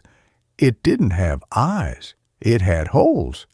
Dozens of small, perfectly round holes where a face should be. And they were all opening and closing, whistling. It was made of holes. And then the plexiglass cracked. Crack! A spiderweb fracture appeared in the center of the shield. I knew I had seconds. I looked around the room. The door was sealed. The phone was dead. The ventilation ducked. Above the kitchenette there was a square vent. It was small, maybe 18 inches wide, but I was skinny. I dragged the table over. I climbed up. I used the can opener to unscrew the bolts. My fingers were bleeding. Crash! The plexiglass shattered. The sound of the explosion deafened me. A smell filled the room. Sulfur, rot, and old blood. I pulled the vent cover off. I squeezed my head and shoulders in. Behind me, I heard the thing pull itself out of the hole. Squelch, thud. It sounded heavy, wet. "Arthur," it hissed. It wasn't coming from the speakers. It was in the room. "Where are you going?" I kicked my legs, shoving myself deeper into the duct. It was tight. The metal pressed against my chest. I couldn't breathe. I crawled. I crawled through the dark, dusty metal tube. I heard the creature tearing the room apart. I heard the metal console being ripped from the floor. I heard the cot being smashed. Then I heard it sniffing. Sniff, sniff. It was sniffing the air, tracking me. I heard a heavy thud against the wall below the vent. It knew where I was. I crawled faster. The duct went up at an angle. I pushed with my toes, scraping my skin raw. Screech! Metal tearing. It was peeling the vent open from the wall. I scrambled up, turning a corner in the ductwork. I saw moonlight ahead, a grate leading to the outside. I kicked the grate. It flew off. I fell out onto the dirt, rolling down the hill. The cool night air hit my face. I stood up and ran. I ran down the mountain trail in the dark. I fell over roots, smashed my face on branches, twisted my ankle. I didn't stop. Behind me, from the concrete bunker, I heard a sound that will haunt me forever. It wasn't a roar. It was a broadcast. The creature was projecting a sound so loud it shook the trees. It was the sound of a baby crying. Then the sound of a woman screaming for help. Then the sound of my own voice amplified 1,000 times. "Help me! Please, God, help me!" It was baiting me, trying to get me to turn around. I reached my car. I fumbled with the keys. I got inside and locked the doors. The engine sputtered, then started. I drove down that mountain road at 80 miles an hour. I almost went off the cliff 3 times. I drove until I hit the highway. I drove until the sun came up. I'm at the diner now. I tried to call the number of the man who hired me. The line is dead. I looked up the location on Google Maps. There is no Outpost 4. There is no Blackwood Ridge. The area is marked as a geological exclusion zone, danger, unstable soil. But here is the part that makes me shake. Here is why I am writing this. My hearing hasn't come back to normal. Everything sounds muffled. But 5 minutes ago, the jukebox in the diner started playing a song. It was an old country song. But halfway through, the lyrics changed. The singer's voice warped. It dropped in pitch. "Arthur," the jukebox sang, "I can taste you." The waitress didn't notice. The trucker in the corner didn't notice. Only I heard it. And now my phone is vibrating. I don't have the old man's number saved. It's coming up as unknown, but I know who it is. It's not the old man. I can hear the breathing through the phone before I even answer it. It's the frequency. It traveled with me. It's in the network now. I'm going to go to the bathroom and smash my phone. Then I'm going to steal a car that doesn't have a radio. If you read this, stay away from the mountains. Stay away from the quiet places. And if you hear a humming sound coming from the ground, run. Don't listen to it. Don't try to find where it's coming from, because once it learns your name, it never stops calling. The waitress is walking over to me. She looks confused. "Sir?" she asks. "Your nose is bleeding." I wipe my face. My hand comes away red. "And, sir," she says, pointing to my coffee cup, "your coffee is vibrating." I look down. Ripples are forming in the black liquid.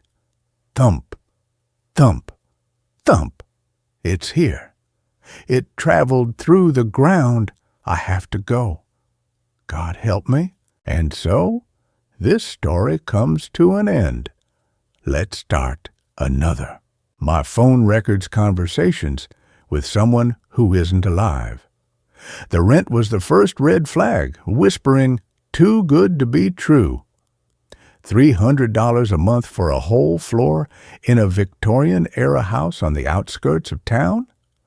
The online listing showed peeling paint and a sagging porch, but the price was impossible to ignore after my last roommate skipped out, taking half the deposit and my trust.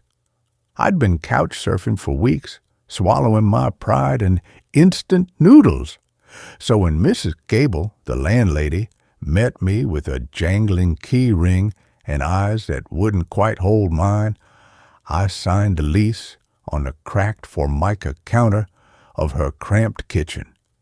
She handed me the keys, heavy old brass, and mumbled something about the house having character and settling noises. Her knuckles were white on the edge of the counter. "Top floor is yours. Back staircase. Mind a step on the landing, it's loose. Utilities are included, but keep the lights on after dark. Saves trouble."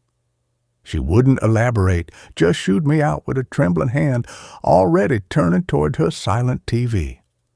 The house smelled like time and neglect the moment I pushed open the heavy front door. Dust motes danced in the weak afternoon light, filtering through grimy stained glass. The air was thick, cold, despite the August heat outside, carrying the scent of mildew, old wood, and something else, faintly sweet like forgotten flowers left to rot in a vase. The back staircase was narrow, its banister sticky under my fingers. The third step groaned like a dying thing under my foot. The landing was dim, the single bare bulb overhead flickering erratically, casting jumping shadows. My room was at the end of a short hallway. The door opened onto a large space, high ceilings, a bay window overlooking the tangled, overgrown backyard, and a fireplace choked with decades of soot. The previous tenant had left nothing but a stained mattress on a rusted frame and a cracked porcelain sink in the corner. It was perfect, or it would be after I hauled my few boxes up. The price drowned out the unease tightening in my chest. The first night, the house sang, not with wind whistling through cracks, though there was plenty of that. This was different. The groans from the staircase were deeper, more resonant, like the bones of the house shifting. Floorboards creaked in the empty hallway outside my door, slow, deliberate footsteps that stopped just short of my threshold. I told myself it was the old plumbing cooling down, the wood contracting. I buried myself under a thin blanket, the unfamiliar darkness pressing in, the silence between the sounds feeling heavier than the noise itself. I woke once, sweating despite the chill, convinced I'd heard my name whispered, a breathy sigh that seemed to come from the corner near the fireplace. Just the wind in the chimney, I reasoned, turning on my phone flashlight to banish the shadows. The beam cut through the gloom, illuminating only dust and peeling wallpaper. Then the phone started acting up. It was my lifeline, my only expensive possession, a sleek, modern smartphone. The battery began draining inexplicably fast, even on standby. I'd charge it overnight, fully, and wake to find it at 15%. Apps would freeze mid-scroll. Sometimes, when I'd pick it up, the screen would flare with static for a split second before clearing. Annoying, but chalked up to the house's terrible Wi-Fi and maybe old wiring interfering. I bought a cheap signal booster, plugged it into the only working outlet near the window. It helped the connection, but the battery drain worsened. And then came the recordings. It started subtly. I'd be scrolling through photos, and a voice memo icon would appear on my screen that I hadn't created. Just a few seconds long, filled with static. I deleted them, assuming a glitch. Then one rainy Tuesday I heard it. I was making coffee at the tiny stove I'd set up near the sink, the sound of rain drumming on the roof, loud in the quiet house. My phone, sitting on the mattress, suddenly emitted a burst of sound, not a notification, but a playback. I snatched it up. A voice memo, recorded at 3:17 a.m. that morning. My own sleepy, confused voice. "What? Who's there? Stop it!" And underneath my voice, barely audible beneath a layer of distortion like radio interference, another voice, soft, whispery, almost melodic, but utterly devoid of warmth. It said, clear as ice cracking, "I'm here." My blood turned to slush. I hadn't recorded that. I hadn't said that. I played it again and again. My own voice was unmistakable, thick with sleep and fear. The other voice, it wasn't Mrs. Gable. It wasn't anyone I knew. It was a voice that didn't belong to this world. I checked the recording settings. Voice activation was off. The microphone permissions for the recording app were restricted. It made no sense. Paranoia, I told myself. Stress. Sleep deprivation. I deleted the file, my fingers clumsy with cold. That night, I slept with the phone face down, battery dead, on the floor across the room. It didn't matter. The next morning, another recording, time-stamped 2:48 a.m. My voice again, sharper this time, laced with a fear I didn't remember feeling. "Leave me alone. I don't know you." And the other voice, closer now, the distortion lessening slightly, revealing a tone that was almost curious. "You know me. You called. You always call when you're sad." The words slithered into my ear. I hadn't called anyone. I barely had anyone to call since moving here. My mother had passed 2 years ago, and the grief had driven a wedge between me and my few remaining friends. The mention of sadness felt like a violation. I threw the phone on the mattress, backing away as if it were radioactive. What was happening? Was the house bugged? Was Mrs. Gable spying? But why would she record me talking in my sleep? And that voice. I started noticing other things, small things that eroded my rationalizations. My favorite mug, the chipped blue one, would be found in the sink in the morning, though I always left it on the small table by the window. The temperature in the room would plummet suddenly, a localized cold spot near the fireplace that made my breath fog. Once, I woke to find the blanket pulled halfway off the mattress, as if tugged gently. The worst was the feeling of being watched, not from outside the window, but from the dark corners of the room itself, especially near the boarded-up fireplace. A heavy, patient attention that made the hairs on my neck stand up. I tried to research the house. Mrs. Gable clammed up tighter than a drum when I mentioned strange noises or cold spots. "Old houses settle," she'd repeat, wiping her hands on her apron, eyes darting away. The local library archives held little. built in 1898 by a man named Silas Thorne, a reclusive watchmaker. He lived alone after his wife died in childbirth. Their infant son, Arthur, lived only 3 days. Silas reportedly became increasingly eccentric, rarely leaving the house until he was found dead in his workshop on the 3rd floor, my floor, in 1923. Cause of death unknown. The entry was brief, clinical. No mention of hauntings, just a sad, quiet end to a lonely man. But the dates stuck with me. Silas lost his wife and child. I'd lost my mother. Was that the thread this thing was pulling on? The recordings became more frequent, more invasive, always at night, always when I was asleep or drifting off. They weren't just snippets anymore. Full conversations my sleeping self was having with something. Recording. 1:55 a.m. Me, muffled, groggy. Mom, is that you? It's so cold. Other voice. Softer, smoother now, almost maternal, but wrong. Too many layers like voices stacked on top of each other. I'm not your mother, but I remember the cold, the deep cold after the light went out. You feel it too, don't you? The empty space. Me, voice trembling. Arthur, your name was Arthur? Other voice, a sound like dry leaves skittering on stone. Silas called me that, before the silence, before the dark took the warmth. You have warmth, share it. I played that one a dozen times, nausea rising in my throat. How did it know about Arthur? How did it know about my mother? About the empty space her death left? This wasn't just a recording glitch. This was communication.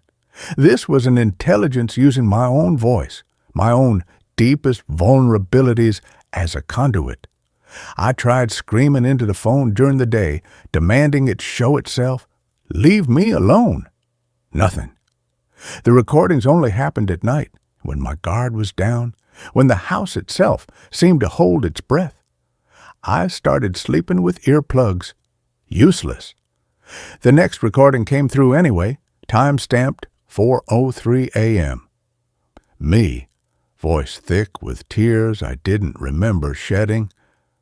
It hurts. It always hurts. Why doesn't it stop? Other voice, closer than ever, the distortion almost gone, revealing a young man's voice, but hollow, echoing from a great distance. The hurt is the thread. The thread binds us. Silas cut his thread. He left me alone in the cold. Don't cut your thread. Stay warm for me. Let me in. Me, whispering broken. I'm scared. Other voice, a sigh like wind through bare branches. So was I, before the quiet. That was the breaking point. I couldn't stay there another night. I packed frantically at dawn, shoving clothes and toiletries into my backpack, the meager boxes forgotten. I'd sleep in my car, find a motel, anything. As I grabbed my keys, my phone buzzed on the bedside table. A notification, a new voice memo. Recorded 5 minutes ago. My hand shook as I tapped play. No static this time. Crystal clear. Me, my voice, but calm, eerily calm, a voice I didn't recognize as my own. You can't leave. The thread is tied. You called. Remember? When you cried for your mother in the dark that first night? You called into the silence. I heard. I've been waiting so long for someone to call. Silas stopped calling. He went quiet. But you're loud with your sadness. It warms me. Stay. Let me share your warmth. Let me be your Arthur. Your Silas is gone. I can be your family now. The voice wasn't mimicking me perfectly. It was inhabiting me, using my vocal cords, my breath, to speak its own terrible desire. I dropped the phone as if burned. It clattered on the bare floorboards, the screen still glowing, the playback bar still moving. I didn't wait to hear the end. I bolted down the back staircase, the loose step screaming under my weight, out the creaking front door into the gray morning light. I didn't look back. I drove to a 24-hour diner 10 miles away, ordered coffee I couldn't taste, and tried to call Mrs. Gable. Her number went straight to voicemail. I called a friend, my words tumbling out in a desperate rush. They sounded skeptical, concerned for my mental state. Old house, stress, grief. Maybe it's time to see someone. They didn't understand. They hadn't heard the voice. They hadn't felt the cold spot that clung to the back of my neck even now in the brightly lit diner. I couldn't go back. Not ever. I forfeited my deposit, my half-packed boxes of clothes, and the stained mattress. I found a cramped, overpriced studio apartment across town, tripled the rent, but it had solid walls and neighbors whose voices I could hear through the thin walls, living, breathing people. I bought a cheap burner phone for calls and texts.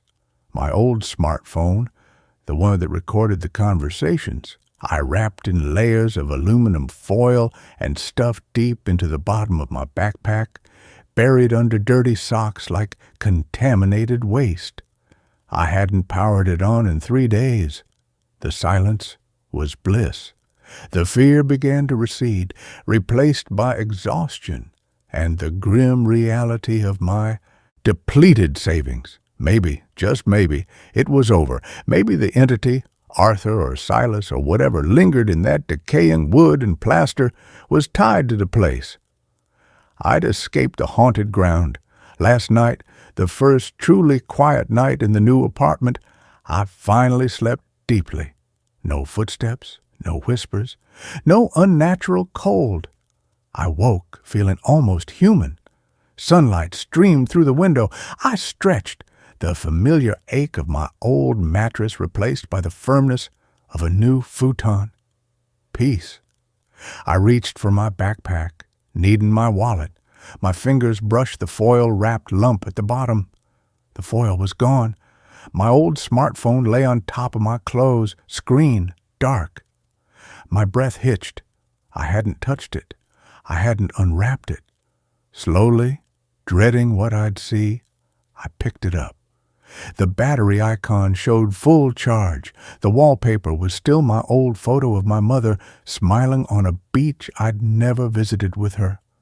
My thumb hovered over the power button. "Don't!" screamed every instinct. "It's just a phone, a broken phone. It can't hurt you here." But the cold spot bloomed on the back of my neck again, a familiar, intimate chill. I pressed the button. The screen lit up instantly. No passcode prompt.